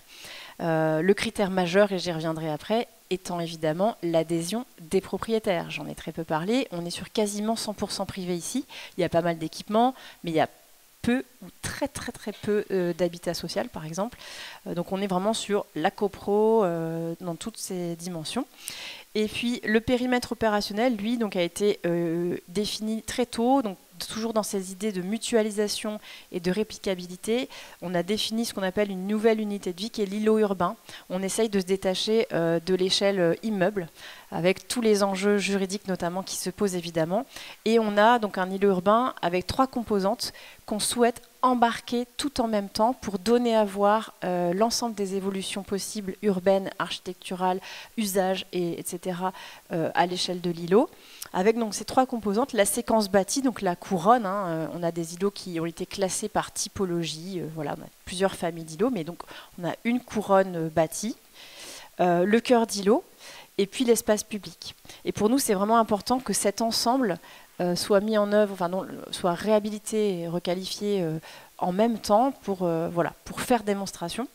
Et ensuite, on a révisé un tout petit peu le périmètre opérationnel de la séquence bâtie autour, non pas de l'îlot dans son entièreté, parce que c'était quand même très ambitieux, mais plutôt révisé à l'échelle d'une séquence. Donc c'est quand même plusieurs adresses mitoyennes, 5-6 adresses, qui embarquent si possible un angle, parce que c'est vrai que d'un point de vue urbain et architectural, ça a du sens. Et vous avez la liste d'interventions qu'on prévoit en fait de faire dans ce projet. Je vous les liste rapidement. Donc sur le bâti, on est sur une rénovation environnementale des logements, donc de l'isolation thermique par l'extérieur. La création, on va zoomer après, d'une structure collective qui va venir permettre l'implantation d'ascenseurs et de nouvelles cages d'escalier, parce que les ascenseurs ne peuvent pas être implantés dans les cages d'escalier existantes. La création de nouveaux logements en surélévation. Mais nouveaux logements, c'est-à-dire que ce n'est pas le dernier logement qui s'étend, c'est vraiment de nouvelles familles qui sont accueillies. L'extension en pied d'immeuble, donc parfois avec soit des locaux tertiaires, soit des logements étudiants ou adaptés, quand c'est possible. Et la création de terrasses aussi à la demande, donc en option, en extension jusqu'aux coursives, en fait, un loggia, un balcon. Voilà. Dans le cœur d'îlot, il s'agit vraiment d'intervenir sur l'aspect paysager. Aujourd'hui, on a des cœurs d'îlot qui sont imperméabilisés à 95%. Donc, on veut, et qui sont monofonctionnels, garage, stationnement. Et donc, l'idée, c'est d'aménager des jardins, désimperméabilisés, végétalisés, créer des communs, des locaux de stockage, des locaux partagés, du stationnement pour les vélos. Et puis, parfois, donc là, sur un des 2 îlots, on arrive à maintenir aussi une offre de stationnement privé. Et enfin, l'espace public, là on est sur des interventions plus classiques avec meilleur partage des voies et notamment des modes de déplacement, végétalisés, désimperméabilisés, au même niveau que les cœurs d'îlots. Comme je le disais, donc une unité de projet de départ qui est l'îlot urbain, qui est l'unité de modélisation de l'ensemble, mais une approche plus pragmatique avec cette séquence urbaine, et donc qu'on peut imaginer comme un phasage finalement, la séquence étant une amorce d'un ensemble qui va pouvoir ensuite faire boule de neige. En coupe, voilà un peu ce que ça peut donner. C'est une coupe, je dirais, un petit peu voilà, générique, mais qui vous explique un petit peu les différentes composantes et les différentes échelles d'intervention. Donc on retrouve l'espace public, ensuite une part de la couronne bâtie, l'implantation de la structure capable avec les ascenseurs, le cœur d'îlot revégétalisé, de nouveau la structure capable, et de l'autre côté, la deuxième partie de la couronne bâtie avec la surélévation. Et on a aussi en rez-de-chaussée ici des logements étudiants, je ne sais pas si la souris fonctionne, hop, des logements étudiants voilà, qui peuvent prendre place ici et s'étendre avec un petit jardin privatif aussi de leur côté. Voilà, ça c'est une autre vue sur l'autre îlot, avec aussi la possibilité d'étudier parfois 2 niveaux de surélévation quand on a vraiment des gabarits qui le permettent au niveau voilà, de ce qui se passe en face. Alors, un point sur la démarche participative, c'est vraiment le prérequis de départ. J'aurais pu démarrer par là. Évidemment, elle a été travaillée dès le début avec plusieurs temps. Il y a le premier temps qui est un temps classique de concertation où on va chercher les gens sur l'espace public, on les invite à des cafés-débats pour déjà s'acculturer, pour parler du patrimoine, pour parler du vécu. Et ensuite, on travaille en atelier, donc à l'échelle de l'îlot, en 3 temps. D'abord, faire un diagnostic partager, ensuite co-construire un programme, recueillir les attentes, etc. Et à la fin, expliquer, restituer ce que nous on a compris, ce qu'on a travaillé en chambre, et recueillir leur assentiment aussi, puisque derrière c'est quand même eux qui vont adhérer ou pas au projet. Et un deuxième temps, donc ça c'était 1 an, de septembre 2023 à septembre 2024, et un second temps, enfin un deuxième temps de co-conception cette fois. Donc comme je vous l'ai dit, on a fait une sélection progressive des îlots. Et au départ, on avait étudié 24 îlots, puis 12, puis 5, puis 3, puis 2. Et donc après, à l'échelle des 2 îlots retenus, on a fait des ateliers vraiment de co-conception. Et on a réinvité donc tous les habitants et on a recueilli à ce jour 50 courriers de soutien de la part des habitants de ces 2 îlots qui nous disent c'est des courriers d'intérêt, donc on est intéressé, maintenant on est en attente aussi de savoir ce qui va se passer pour Siamorphose. Voilà, donc on a au total plus de 500 participants qui ont participé, beaucoup de propositions, et donc un 3e temps à venir au cours de la phase de réalisation, on l'espère, avec cette fois-ci des actions beaucoup plus d'accompagnement au changement, accompagnement aussi tout ce qui est d'apprentissage des nouveaux dispositifs qui seront mis en place. C'est vraiment le fait de développer le sentiment d'appartenance à cette nouvelle échelle, l'îlot, et de pouvoir être aussi facilitateur et éclaireur, notamment sur les structurations juridiques, et puis après des choses un peu plus ludiques quand même autour de l'urbanisme tactique, l'urbanisme culturel. C'est vous qui avez parlé de l'importance de la culture, j'y crois personnellement aussi beaucoup. C'est vrai que l'urbanisme culturel, c'est encore un hybride entre vraiment la culture pure et ce qu'on fait dans l'urbanisme, mais quand on conjugue les deux, souvent c'est vrai que ça suscite l'adhésion et ça peut embarquer les habitants. Et puis après, des choses plus classiques de type chantier participatif ou autre. Et je terminerai par un dernier point sur le montage. Comment va-t-on faire tout ça? Alors, donc je vais vous décrire un peu ce schéma qui est le montage qu'on propose. Donc Brest Métropole est le pilote général, et il choisit donc la force du montage là qu'on propose, c'est vraiment de faire appel à un guichet unique, à un interlocuteur unique qui va vraiment coordonner l'ensemble des actions et des acteurs, du syndic aux copropriétaires, à la collectivité, aux entreprises travaux, aux maîtrises d'œuvre, etc. Et donc il s'agit d'un groupement de SEM qui s'associent pour associer leurs compétences aussi, compléter leurs compétences, et puis via une concession d'aménagement va pouvoir mener un certain nombre d'interventions et d'actions. D'abord l'animation globale du dispositif, donc sa communication, toute l'implication auprès des propriétaires, l'organisation des votes, la diffusion du projet. Toute la gestion financière, donc la recherche de subventions, les plans de financement adaptés qui pourront être proposés aussi aux propriétaires. Évidemment, la coordination des études et des travaux. Donc là, c'est les sous-opérations que vous voyez en bas. Donc on a des sous-opérations à l'échelle de la séquence d'immeubles, à l'échelle de la structure collective et des surélévations, la requalification du cœur d'îlot, la requalification des espaces publics et en fait, la 4 est une option, la requalification à l'échelle du logement. On peut aussi avoir des choses à la demande, changement de fenêtre, voilà, des choses plus individuelles que le guichet unique pourrait faire. Donc finalement, ça correspond à des natures de travaux différentes et aussi à des maîtrises d'ouvrage différentes, et donc à des structurations juridiques différentes. C'est vraiment un emboîtement. Donc c'est pas évident de le synthétiser, d'expliquer comment ça va fonctionner, mais disons que les échelles opérationnelles ne sont pas forcément les échelles juridiques et que tout ça va devoir s'imbriquer de manière très fine. Et qu'on continue, même si aujourd'hui on a fini officiellement les études, on continue encore à creuser certains sujets juridiques. Très rapidement, ce guichet unique, il a 2 casquettes, une casquette de concessionnaire et une casquette de mandataire auprès des propriétaires. Donc voilà, le concessionnaire, lui, va plutôt s'attacher à travailler les espaces publics. Ensuite, il peut acheter le foncier des cœurs d'îlots, il va réaménager les cœurs d'îlots, avec notamment l'aménagement du jardin. Et on a imaginé un système de rétrocession de ce foncier à Brest Métropole, mais pas pour qu'on en garde la gestion, mais pour qu'on reste nu propriétaire de ce foncier et qu'on cède l'usufruit aux copropriétaires. Donc ça, c'est quelque chose qu'on aimerait tester.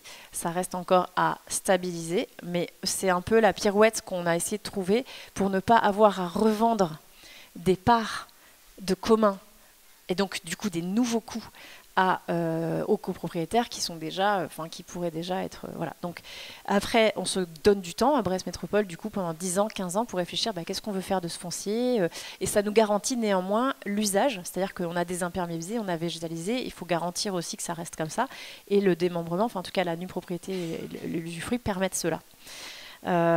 Et sur la casquette de mandataire, donc la colonne de droite, là on va avoir donc effectivement le guichet unique qui se voit confier différents types de mandats, donc en fonction avec plusieurs types de structures juridiques. Donc par exemple pour la structure collective ascenseur, c'est une union de syndicats qui correspond au collectif des différentes copros qui se marient entre elles pour pouvoir mettre en œuvre ce projet. Les travaux en cœur d'îlot, quand il y a du remaniement de garage, là c'est une autre union de syndicats parce que c'est de l'indivision aujourd'hui, donc c'est-à-dire pas de statut, pas de gestion, rien du tout. Donc voilà, là il y a un besoin. Les travaux de rénovation énergétique restent à l'échelle de l'immeuble, donc c'est le syndicat de copro. Et puis après à la demande, c'est les copropriétaires individuellement. Voilà, donc encore une fois, quelque chose de très imbriqué, de très fin, de très lourd, soyons honnêtes. On voit tout de suite le machin, quoi. Enfin, c'est quand même assez costaud. Voilà, avec 2 séquences qu'on va tester et qu'on va éprouver, quoi, vraiment dans le concret dans les 6 ou 7 prochaines années. Alors après, on espère qu'on va être accompagné. Je vais vous donner quelques chiffres. C'est un projet qui a été estimé aujourd'hui à 18 millions d'euros, avec une demande à France 2030 de 7,5 millions d'euros. Après, on a poussé les curseurs au maximum et en réponse aussi aux attentes de cette AMI dont l'innovation est le maître mot. Donc encore une fois, si on veut réfléchir à une réplicabilité, nous on y répond aussi en disant que là on a tout poussé, mais qu'il y a plein de modulations possibles pour aussi avoir quelque chose de plus accessible, des travaux un peu plus à la carte. Voilà, il y a plein de choses à imaginer. Bon, j'imagine que vous avez plein de questions. Merci Ludivine.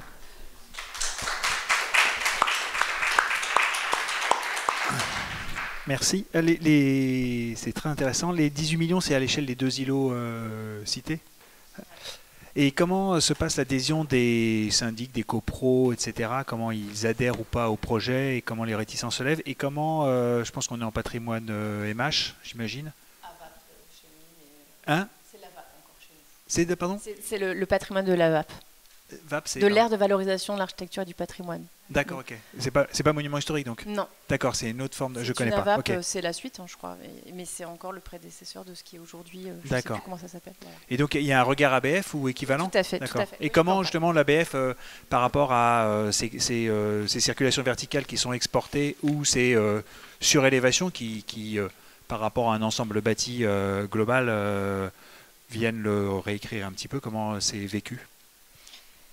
Alors, votre première question, j'ai déjà oublié, pardon, je suis un peu petite. Pardon La toute première question, c'était... C'était comment l'adhésion des syndics et Alors, des oui. propriétaires? Alors l'adhésion des syndics, je dirais c'est comme un peu tout le temps avec les syndics, ça dépend des syndics. Donc on a des syndics qui ont été présents dès le départ et qui ont vraiment adhéré au projet. D'ailleurs certains nous ont fait des courriers de soutien. Donc ça a été assez inégal, mais globalement ils sont au courant du dispositif. Et là maintenant on va avoir une approche beaucoup plus un petit peu plus mordante pour vraiment aller les chercher. Et les copropriétaires, c'est assez intéressant parce qu'on pensait, par exemple, là on est en 2 tiers bailleurs, 1 tiers occupants, et en fait les bailleurs sont plutôt présents. On pensait qu'ils seraient moins intéressés, etc. Et certains sont vraiment intéressés à continuer à entretenir leur patrimoine. Et donc aujourd'hui sur les 2 îlots, faut imaginer qu'on a quand même eu pas mal d'habitants qui ont participé aux ateliers. Certains ne sont pas forcément intéressés à aller plus loin ou n'ont pas forcément l'envie, les moyens. Et d'autres, donc je ne pourrais pas vous donner de chiffres ou de statistiques fines sur vraiment l'ensemble des habitants, mais aujourd'hui on a quand même un accueil très favorable du projet. Maintenant ça va se passer aussi dans les AG. Donc là aujourd'hui on a fait la partie facile et après dans notre phasage on prévoit aussi du temps pour poursuivre le travail, susciter l'adhésion et aussi des sujets plus incitatifs.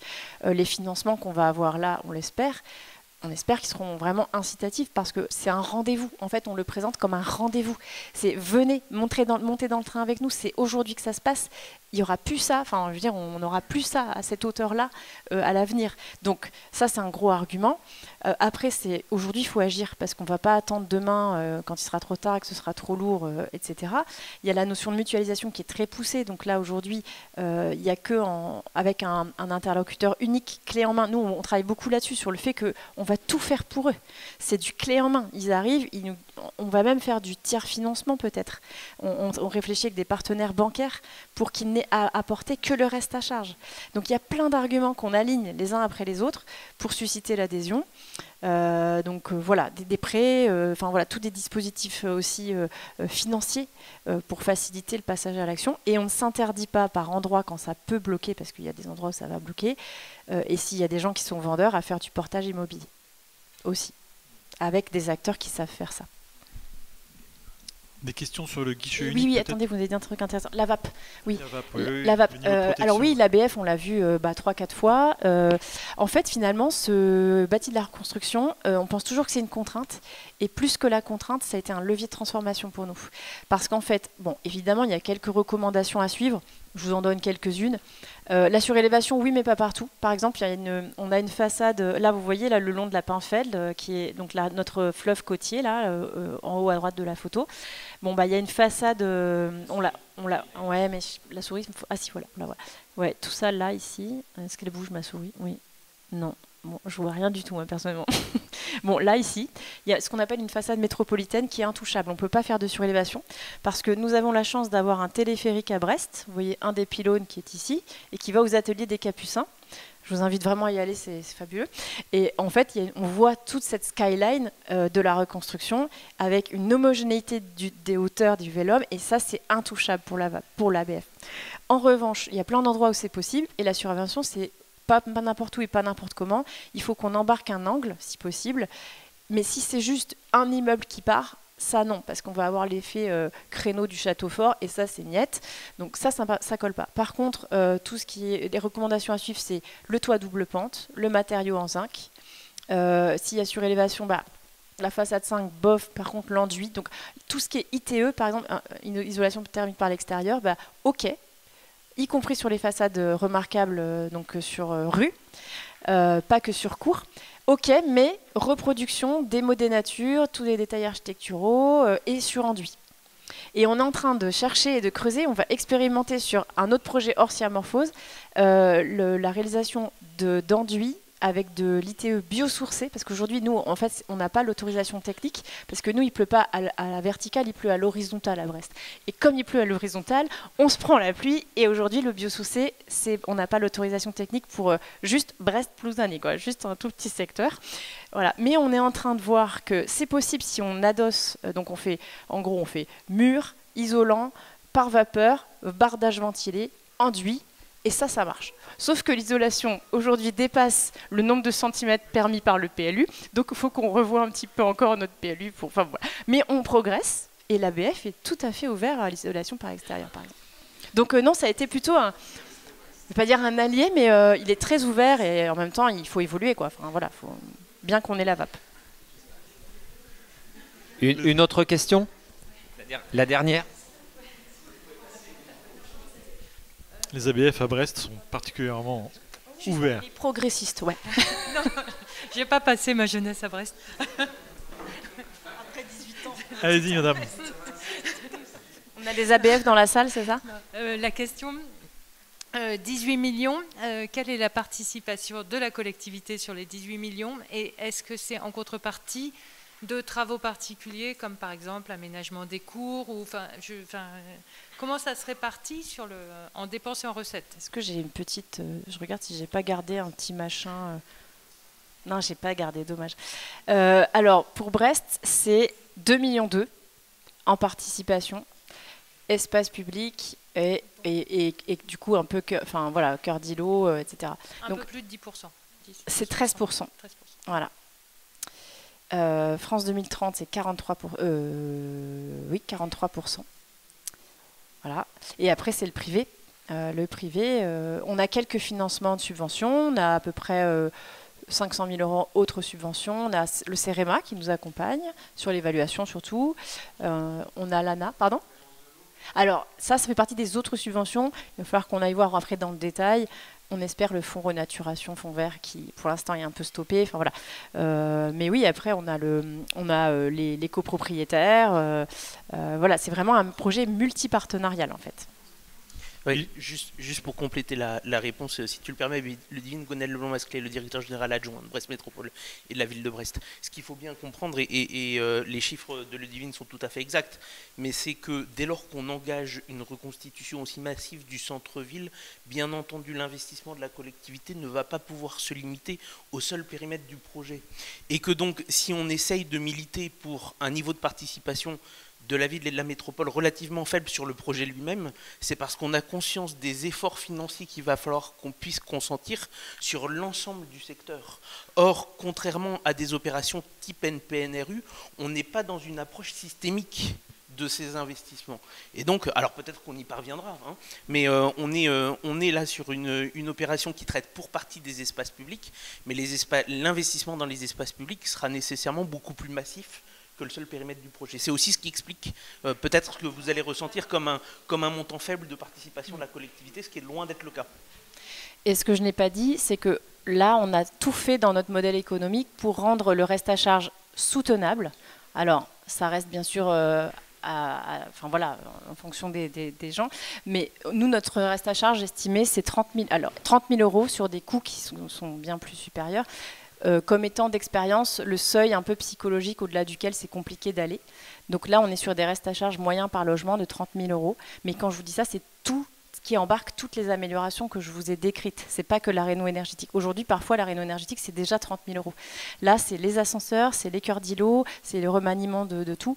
Donc, c'est vrai qu'on a tout fait aussi et on joue avec les sous-opérations qui sont consolidées entre elles. C'est pour ça qu'on fait de la surélévation, c'est pour ça qu'on fait de l'extension aussi horizontale, parce que ça génère des recettes qui permettent d'engager des dépenses ailleurs. C'est un équilibre d'ensemble.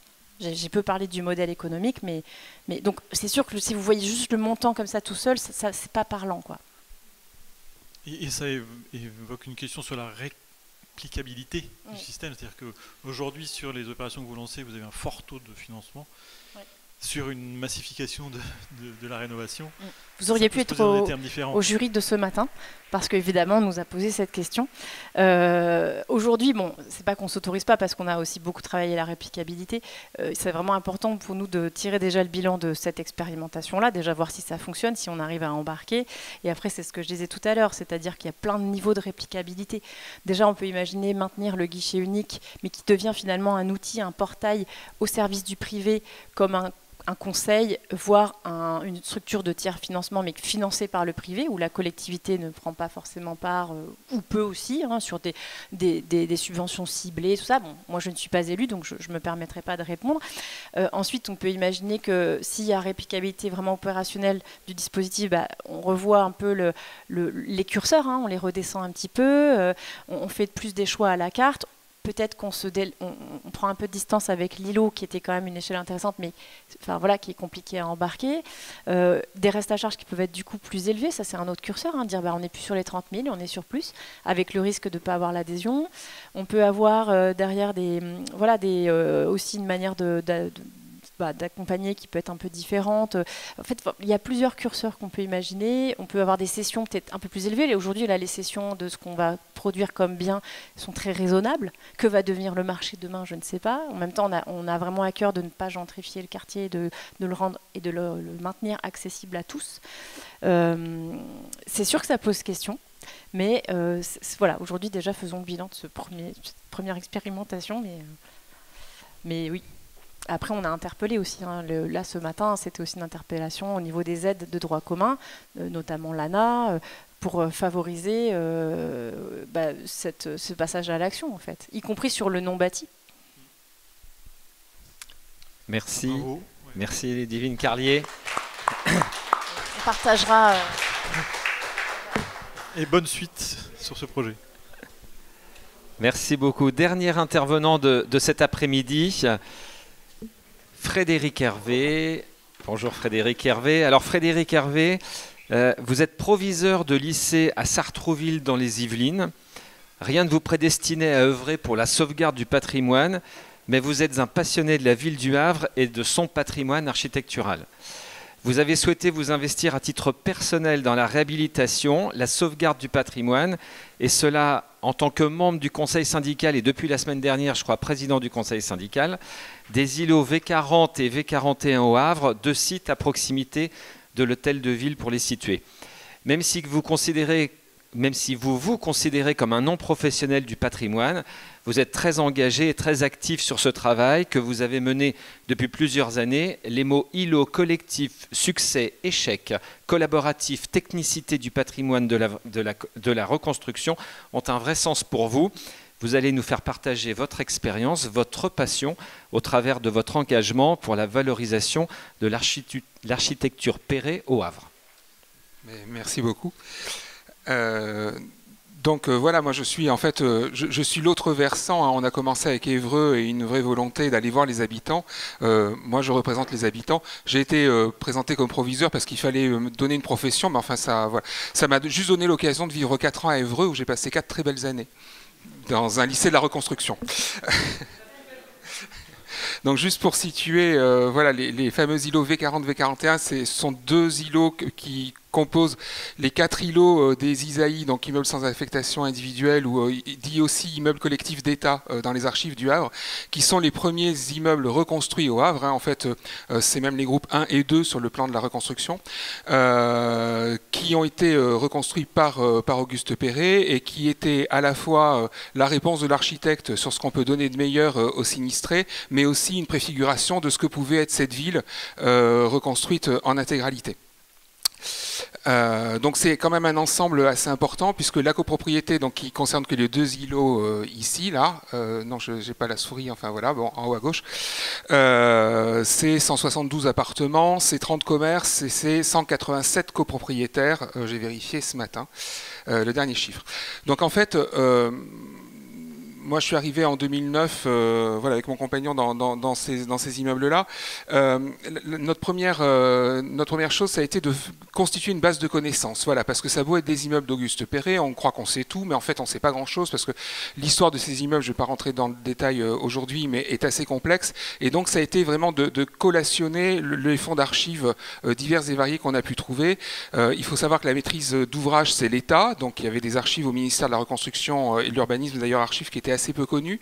Et la maîtrise d'œuvre, c'est pas Auguste Perret directement, mais c'est un collectif de 14 architectes avec des fonds répartis entre les 14 architectes. Et donc, rien que pour constituer les plans de l'ensemble des appartements, il a fallu aller brouter, je dirais, c'est le Normand qui parle, dans différents fonds et comme ça de reconstituer finalement quelque chose qui avait été fait d'un seul tenant au début et qui avait été disséminé ensuite.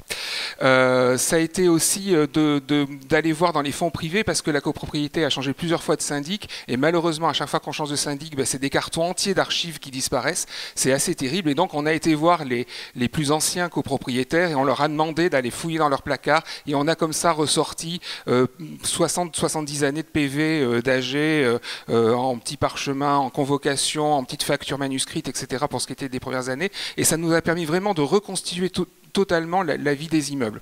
Ça a été aussi faire le tour des campagnes photographiques, notamment sur les réseaux sociaux, les groupes Facebook de machin d'avant, là, etc. C'est super parce qu'il y a plein de photos et ça permet d'avoir des photos datées, des façades notamment, des immeubles et de pouvoir voir exactement dans quel état c'était, en quelle année, et donc d'essayer de voir à quelle époque ont été faits les travaux ensuite. Et puis les coupures de presse aussi, assez intéressant au niveau de la construction, mais aussi des coupures ensuite sur divers grands chantier. Et j'ai oublié, en haut à droite, c'est pas une erreur, c'est parce qu'on s'est longtemps interrogé aussi sur un petit édicule qu'on avait en haut d'une tour, et en fait c'est un ancien phare, puisqu'on est au Havre, et donc l'immeuble servait de phare, puisque c'était la seule partie haute à la reconstruction, et donc le service des phares et balises aussi nous a donné une riche documentation tout à fait intéressante. Voilà, donc tout ça pour dire qu'on a aujourd'hui maintenant une base de données qui est très importante et qui permet de comprendre beaucoup de choses, et qui permet aussi, vous allez voir, de négocier beaucoup de choses.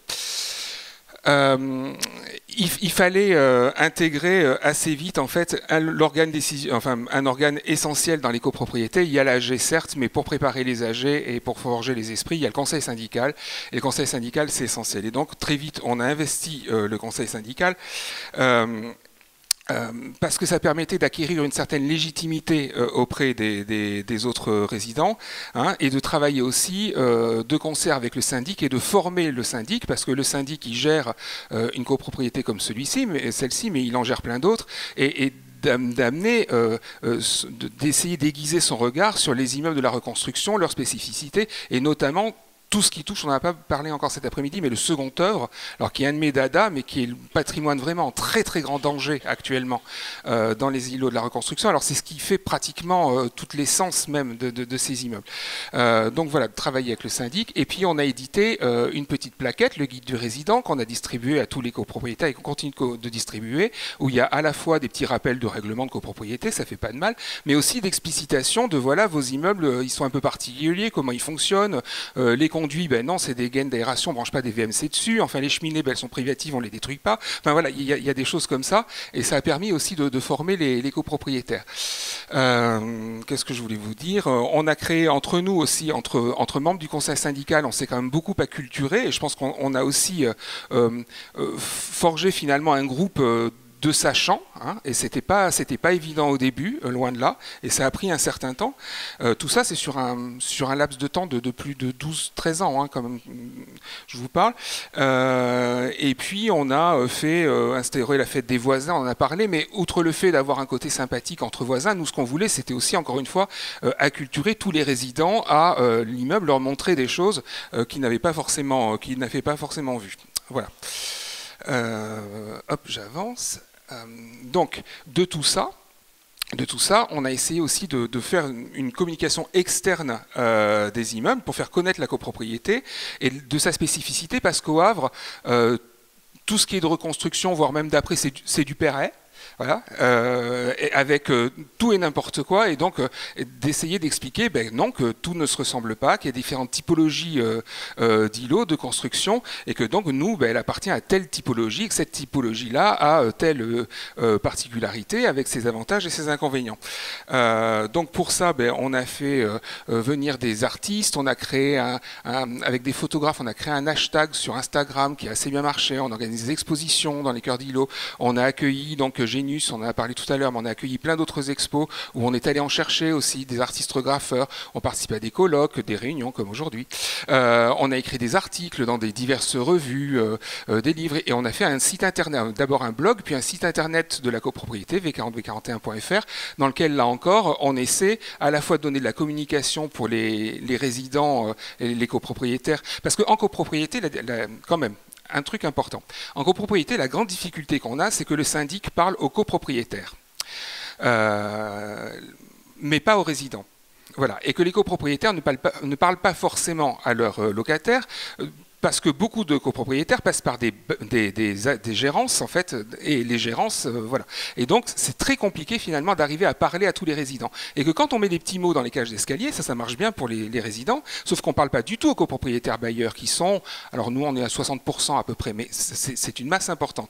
Et donc, on s'était dit que de passer par un site internet de copropriété, ça allait pouvoir faciliter les choses. Ça marche plus ou moins bien de cet aspect-là, mais en revanche, ça donne une vraie visibilité d'ensemble. J'avance, hop. J'ai pas regardé le temps, mais non, il me reste 5 minutes, c'est bon. Autre chose, on voulait s'armer juridiquement, parce que donc nos immeubles font partie, alors c'était la VAP, c'est devenu la SPR, donc déjà une réglementation urbaine assez importante. On a le label UNESCO, mais qui protège pas, qui est plus un label, voilà, mais qui est pas juridiquement très, très incisif. En revanche, c'est une œuvre d'Auguste Perret. Toutes les œuvres d'Auguste Perret pratiquement sont protégées en France. Celle-ci ne l'était pas, donc nous on a initié un dossier d'inscription auprès de la DRAC. Voilà, ça a mis 2 ans, et puis finalement d'inscription c'est passé à classement à la demande de la DRAC, donc on est très content. Et ça permet ça aussi de travailler vraiment de concert cette fois-ci avec l'ABF, d'avoir une légitimité auprès des services de l'urbanisme, auprès des services municipaux, et donc de choisir aussi d'avoir choisi un maître d'œuvre un peu différent de ceux qu'on trouvait sur la place à Vraise, en l'occurrence un ACMH, pour réaliser un diagnostic qui allait nous servir de base à notre chantier de restauration. Voilà, parce que comme tous les immeubles de la reconstruction, on l'a dit, 75 ans, ça s'abîme, il faut les restaurer. Et donc nous, on a associé à la fois un chantier de restauration des façades et de chantier énergétique au niveau de la couverture des toits terrasses. Alors, les toits terrasses, c'est en train de s'achever. Les façades, on a 23 façades, on en a fait 2. C'est pour vous donner un peu une idée. C'est un chantier qui est extrêmement complexe parce que, pour l'instant, on agit un peu, puisqu'on en est un, comme sur un monument historique, mais je pense qu'on n'a pas encore trouvé, et ça fait partie un peu de l'écueil pour l'instant de ce chantier tel qu'il est parti, on n'a pas trouvé la philosophie d'industrialisation et de standardisation qui a prévalu à la construction. C'est-à-dire que là, pour l'instant, on fait une restauration un peu comme un palais. Or, c'est pas tout à fait ce à quoi on aimerait tendre. C'est pour ça qu'on a changé de maîtrise d'œuvre, là, c'est fait, voilà. Parce que c'est aussi ça la force des copropriétés. On est un peu plus libre finalement que la puissance publique, donc à un moment donné, ça nous a pas plu, notre maîtrise d'œuvre, donc on en a changé. Et donc, la nouvelle maîtrise d'œuvre, on lui a bien commandé de chercher une certaine standardisation, parce que pour l'instant, on va sur des coûts de l'ordre de 14 à 15 millions d'euros à supporter par les copropriétaires. Donc même s'il y a des aides, certes de la DRAC, mais qui ne sont pas... 30% ou 35% de 14 millions d'euros, c'est insupportable pour la DRAC de Normandie. Enfin, on est juste à des montants qui ne sont pas entendables. Donc, et puis une durée qui est très, très importante. Donc vraiment, il fallait qu'on avance. Donc on travaille à ça beaucoup. Et c'est vrai que la légitimité qu'on a depuis le début, ça sert aussi à convaincre davantage les copropriétaires. Un chantier, un dossier dont on a parlé, c'est le cœur d'îlot. On a la chance d'avoir des petits jardinets au cœur des îlots et puis des petits parkings autour. Et nous, ce qu'on souhaitait, c'était de pouvoir requalifier les jardins, parce que pour l'instant, il n'y a plus que des pelouses et puis deux arbres mourants. Et donc, on a fait appel à un paysagiste, à Vraie cette fois-ci, puisqu'on nous a suffisamment reproché de faire une des gens de Paris. Et puis, pour qu'il puisse travailler un peu à ça. Donc, il a fait un super dossier et tout. Sauf que là, zéro financement, la DRAC, ça ne nous intéresse pas, des jardins, c'est pas nous, alors qu'ils font partie du périmètre hein, de classement. La ville, oh ben non, c'est copropriété privée. Et c'est là où les exemples d'Évreux, de Brest, ça m'intéresse, parce que copropriété privée, on veut pas en entendre parler. Et donc, on s'est retrouvés, nous, copropriétaires, à devoir faire passer un projet de 2 jardins à 80 000 € en AG. Ben, on s'est fait envoyer balader bien comme il faut. Les copropriétaires disant, bon, c'est très joli les jardins, mais on a déjà une restauration de façade à payer, on a plein d'autres frais à payer, et c'est franchement pas la priorité, même s'ils ont trouvé ça joli. Donc c'est là où je pense qu'il nous manque encore le petit quelque chose, voilà, pour faire basculer la chose. Petite anecdote au niveau des voitures, ce projet nécessite d'enlever 4 places de stationnement dans une cour, hein, 4. On avait déjà fait un mandat en AG pour supprimer ces 4 places de stationnement qui sont très mal placées. En plus, là aussi, ça a été très violent hein, comme AG, mais vraiment, quand on touche à la voiture, c'est très très violent. Et donc on a recommencé là cette année avec cette fois-ci, non mais on les enlève, mais c'est pour faire un truc super à la place avec des jardinières, des petits bancs et tout. Ça a été un peu moins violent, mais ça a été quand même un peu violent. Voilà. Donc là aussi, l'exemple de Brest m'intéresse beaucoup. Enfin, on a un voisin, on a un copropriétaire, 2 copropriétaires d'ailleurs assez intéressants dans les îlots. C'est le SIAP, hein, du ville de Pays et d'Art et d'Histoire, donc la Maison du Patrimoine du Havre, et l'appartement témoin, en sachant que l'appartement témoin appartient à la ville du Havre, et l'appartement témoin c'est un copropriétaire comme un autre, si ce n'est qu'il est un peu particulier parce qu'il y a quand même 25 000 visiteurs par an, et donc imaginez un appartement qui reçoit 25 000 visiteurs par an, c'est pas tout à fait anodin dans une copropriété. Et là aussi, c'est super d'un côté parce que ça offre de la visibilité à l'îlot et ça permet de faire comprendre un peu où on habite. D'un autre côté, il y a des vraies nuisances qui sont quand même occasionnées hein, dans la cage d'escalier parce que 25 000 visiteurs, même s'ils sont très très bien élevés, adorables avec des guides et tout, ils sont super, mais ça peut par accident des fois créer des soucis, enfoncer une porte, casser un miroir, et la ville derrière dit ben non, moi je suis copropriétaire, voilà, vous vous débrouillez. Et c'est là où voilà, ça peut être un peu compliqué. Et de l'autre versant, donc côté communauté d'agglo, là aussi les projets sont parfois un peu bon, c'est pas toujours très transparent vis-à-vis de nous. Voilà.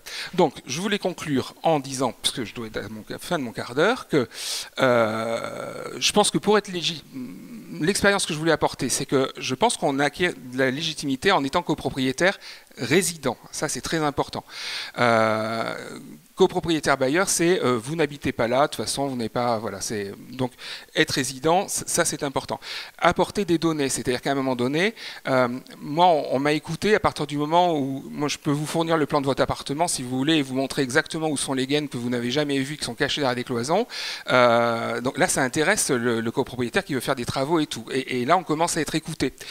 C'est d'avoir une veille sur le patrimoine, et ça c'est très très important, c'est-à-dire de pouvoir intervenir tout le temps, et c'est pratiquement malheureusement pas tous les jours mais très régulièrement.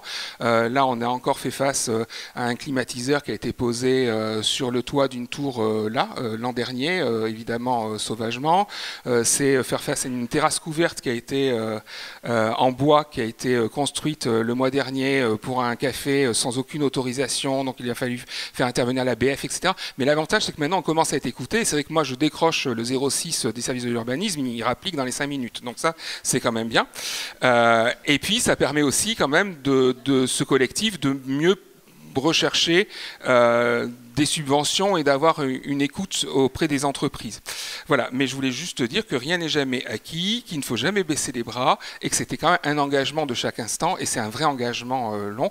Donc moi je voulais vous remercier tous les acteurs publics et associatifs élus qui sont là parce que vous faites un travail formidable, mais qu'il faut arriver à travailler ensemble, voilà, habitants et vous. Voilà. Donc merci beaucoup. Merci Frédéric Hervé.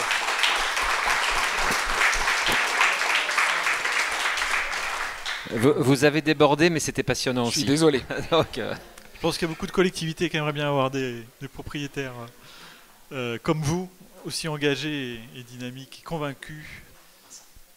Si vous avez des questions. J'imagine qu'il y a des questions. Il a tout dit. Peut-être sur le long parcours de 10-15 ans déjà que vous avez évoqué, peut-être la plus grande réussite dans ce parcours-là, si vous retournez. Moi je pense que ce qui nous rend le plus fiers, alors même peut-être que c'est un peu prétentieux, hein, c'est que ces immeubles-là étaient la préfiguration de ce que devait être la nouvelle ville du Havre. Et finalement je trouve qu'en les ayant fait classé et en étant dans ce chantier de restauration conduit par maintenant un architecte du patrimoine et voilà un très grand cabinet d'architectes et d'ACMH en France et avec des entreprises, là c'était à Chevalier, on fait venir Pierre Noël, qui sont vraiment des entreprises extra du béton. Je trouve qu'on a retrouvé un peu ce côté précurseur, préfigurateur de la ville en fait. Et on espère bien que la qualité de notre chantier va faire des émules un peu partout et c'est déjà ce qui est en train de se passer. J'ai été contacté la semaine dernière par un président de conseil syndical d'un îlot Front de Mer Sud, N37, qui voudrait aussi inscrire son îlot au titre des monuments historiques.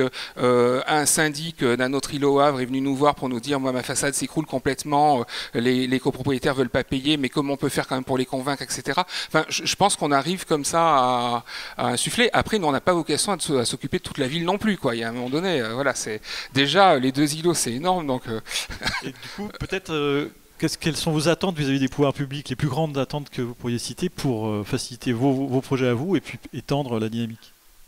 Le nerf de la guerre, c'est l'argent. Et les copropriétaires, moi je pense qu'il faut donner des signes. Et même si c'est pas beaucoup d'argent, même un peu d'argent, je crois que des fois ça suffit pour débloquer des situations. Et vraiment l'histoire des jardins, moi je suis sûr que sur les 80 000 euros, on aurait eu 10-15 000 euros de subvention. Ça serait passé en fait, parce qu'à un moment donné ça veut dire on reconnaît ce que vous faites et on vous aide. Or si le copropriétaire ne voit finalement la puissance publique que comme des contraintes, des séries de normes ou même des politiques publiques mais qui ne rapportent rien dans leur quotidien, ça marche pas quoi. Voilà, je crois que c'est vraiment ça. Je trouve votre propos passionnant parce que il nous amène sur quelque chose qui typiquement à Brest nous pose question chemin faisant autour d'une question centrale qui est celle de cette démocratie du quotidien, de cette démocratie de l'espace de vie, de la copropriété. Alors chez nous on a la problématique de l'îlot plus globalement. Comment est-ce que fort de cette expérience, vous la vivez, cette expérience démocratique, et j'allais dire, au-delà de l'expérience qui est la vôtre, qu'est-ce que ça vous a inspiré en termes de réflexion sur la manière de structurer ces espaces de copropriété, ces communs de vie en quelque sorte? Ce qui est complexe, c'est qu'il faut quand même toujours vraiment mettre le curseur au bon endroit, ce qui n'est pas évident, entre la copropriété, justement, ce qui représente un commun et un bien commun, et le privé. Et le privé dans une copropriété, il a une place quand même très très forte. C'est-à-dire que les copropriétaires, globalement, tiennent énormément à leur pré-carré. C'est-à-dire, je sais pas, même le fait de ne pas mettre de canis au balcon, par exemple, parce que c'est mon balcon et je fais ce que je veux chez moi, ben non, c'est ton balcon, mais c'est moi qui le vois, en l'occurrence, c'est moi qui vis en face. C'est très compliqué. Et ça, finalement, ben, ça rend assez humble parce que c'est quand même assez difficile. Cependant, quand on arrive à embarquer, c'est aussi un collectif qui a une force incroyable. Et moi, j'étais très étonné le jour, je peux vous dire, où on a présenté en AG, parce que pour le classement monument historique, il a fallu un vote de la copro. Le jour où on a présenté ça, voilà, est-ce que vous voulez faire classer votre copropriété au titre monument historique, sachant que ça allait être des contraintes à n'en plus finir, que ça a permis de construire dès que vous voulez faire quelque chose, que vous vouliez changer de porte-palière, c'est fini, enfin voilà, et c'est retour aux fenêtres en bois, etc. Et ben on a eu, je crois, 3 ou 4 votes contre, c'est tout. Ça a été, alors qu'on y était allé comme ça à la G1. Et finalement, ça galvanise aussi à un moment donné. Et finalement, ces copropriétaires-là, ils aiment se retrouver parce que c'est ce qui fait leur fierté. Mais après, c'est vrai que ça reste quand même des espaces complexes à aborder, je pense, surtout pour la puissance publique. Je crois que là, il y a... Pardon ? Et l'architecte, oui, mais bon, voilà, enfin, oui, enfin. Moi, j'ai une question. Merci pour ce travail très dense. On voit bien que vous travaillez dessus depuis très longtemps. Il y a des résidents, j'imagine qu'il doit y avoir un turnover de temps en temps. Comment vous arrivez à inclure les nouvelles personnes qui arrivent et leur faire digérer tout ce travail, finalement ? Alors, ce qui est extraordinaire, c'est que, bon, je vais passer les locataires de côté parce qu'en fait, n'ont peu de pouvoir, donc ils sont là. Mais finalement, ce qui est super, c'est que dans les nouveaux copropriétaires, ils viennent là parce que c'est comme ça. C'est-à-dire qu'on a de plus en plus de copropriétaires, alors qui viennent habiter ou mettre en gérance après, peu importe, mais ils viennent dans notre copro et justement pas celle d'à côté, parce qu'il y a une dynamique, parce qu'elle est classée, parce qu'il se passe des choses, et même si on leur annonce qu'il va falloir payer certainement plus de 30 000 € par lot de travaux dans les années à venir, même ceux qui ne sont pas très fortunés d'ailleurs sont OK et ils viennent pour ça. Et ça, c'est vraiment chouette. Après, la difficulté, c'est quand même d'emmener aussi des personnes souvent qui sont là depuis très longtemps ou les propriétaires de commerce, parce que c'est très complexe les commerces, c'est très très complexe, qui ne sont là eux que dans une logique de rentabilité finalement et qui voilà, n'ont que faire de nos petits soucis urbanistiques et architecturaux. Bon, mais quand même, je trouve que finalement, petit à petit, on n'y arrive pas complètement, mais en tout cas, on y arrive. Mais ça ne peut venir, à mon avis, que de l'intérieur. Enfin, voilà, c'est... Pardon. Moi, j'avais une question, c'était est-ce que vous avez essayé de chiffrer ou réussi à chiffrer la plus-value sur la valeur patrimoniale des biens que ça a pu générer? Oui. La valeur immobilière, oui. Alors, a priori, par rapport à l'immeuble d'en face, par exemple. Ouais, a priori, ce qu'on regarde, c'est que c'est à peu près 0. Non, mais parce que ce qu'il faut encore qu'on forme, et là c'est très compliqué, c'est les agences qui ne comprennent rien, mais rien de rien de rien. C'est une catastrophe, vraiment. Et y compris les appartements ou les diagnostics. On parlait des diagnostics. Chez nous, les diagnostics, ça va de G à D pour les mêmes appartements. Hein. C'est génial, c'est super. Et tout ça, c'est quand même, il y a une espèce de médiocrité là qui est assez terrible. En revanche, ce qui se passe, c'est que chez nous, les appartements, sauf ceux qui ne sont pas du tout au prix, etc., mais ils partent dans la journée. Alors que ailleurs ça reste, voilà. Nous, ils passent pratiquement pas par les agences en fait. Enfin, il y a beaucoup de relocalisation à l'intérieur même de la copro. C'est-à-dire qu'on achète pour plus grand. Voilà, il y a tout un petit circuit qui. Donc, elle est peut-être là la plus-value quand même aussi. Voilà. Moi, je complète parce que je suis havré, comme Frédéric, mais plus ancien. Et Véronique Bonneau qui est là aussi peut témoigner. La dynamique de valorisation de cette ville, elle s'est accélérée avec le classement UNESCO et on a vu la valeur immobilière de ces immeubles changer, vraiment. Et je pense que le travail que vous faites continue à alimenter la valeur patrimoniale évidemment d'abord, mais immobilière aussi, ça fait partie, après les immeubles du front de mer, des immeubles les plus cotés. Hein.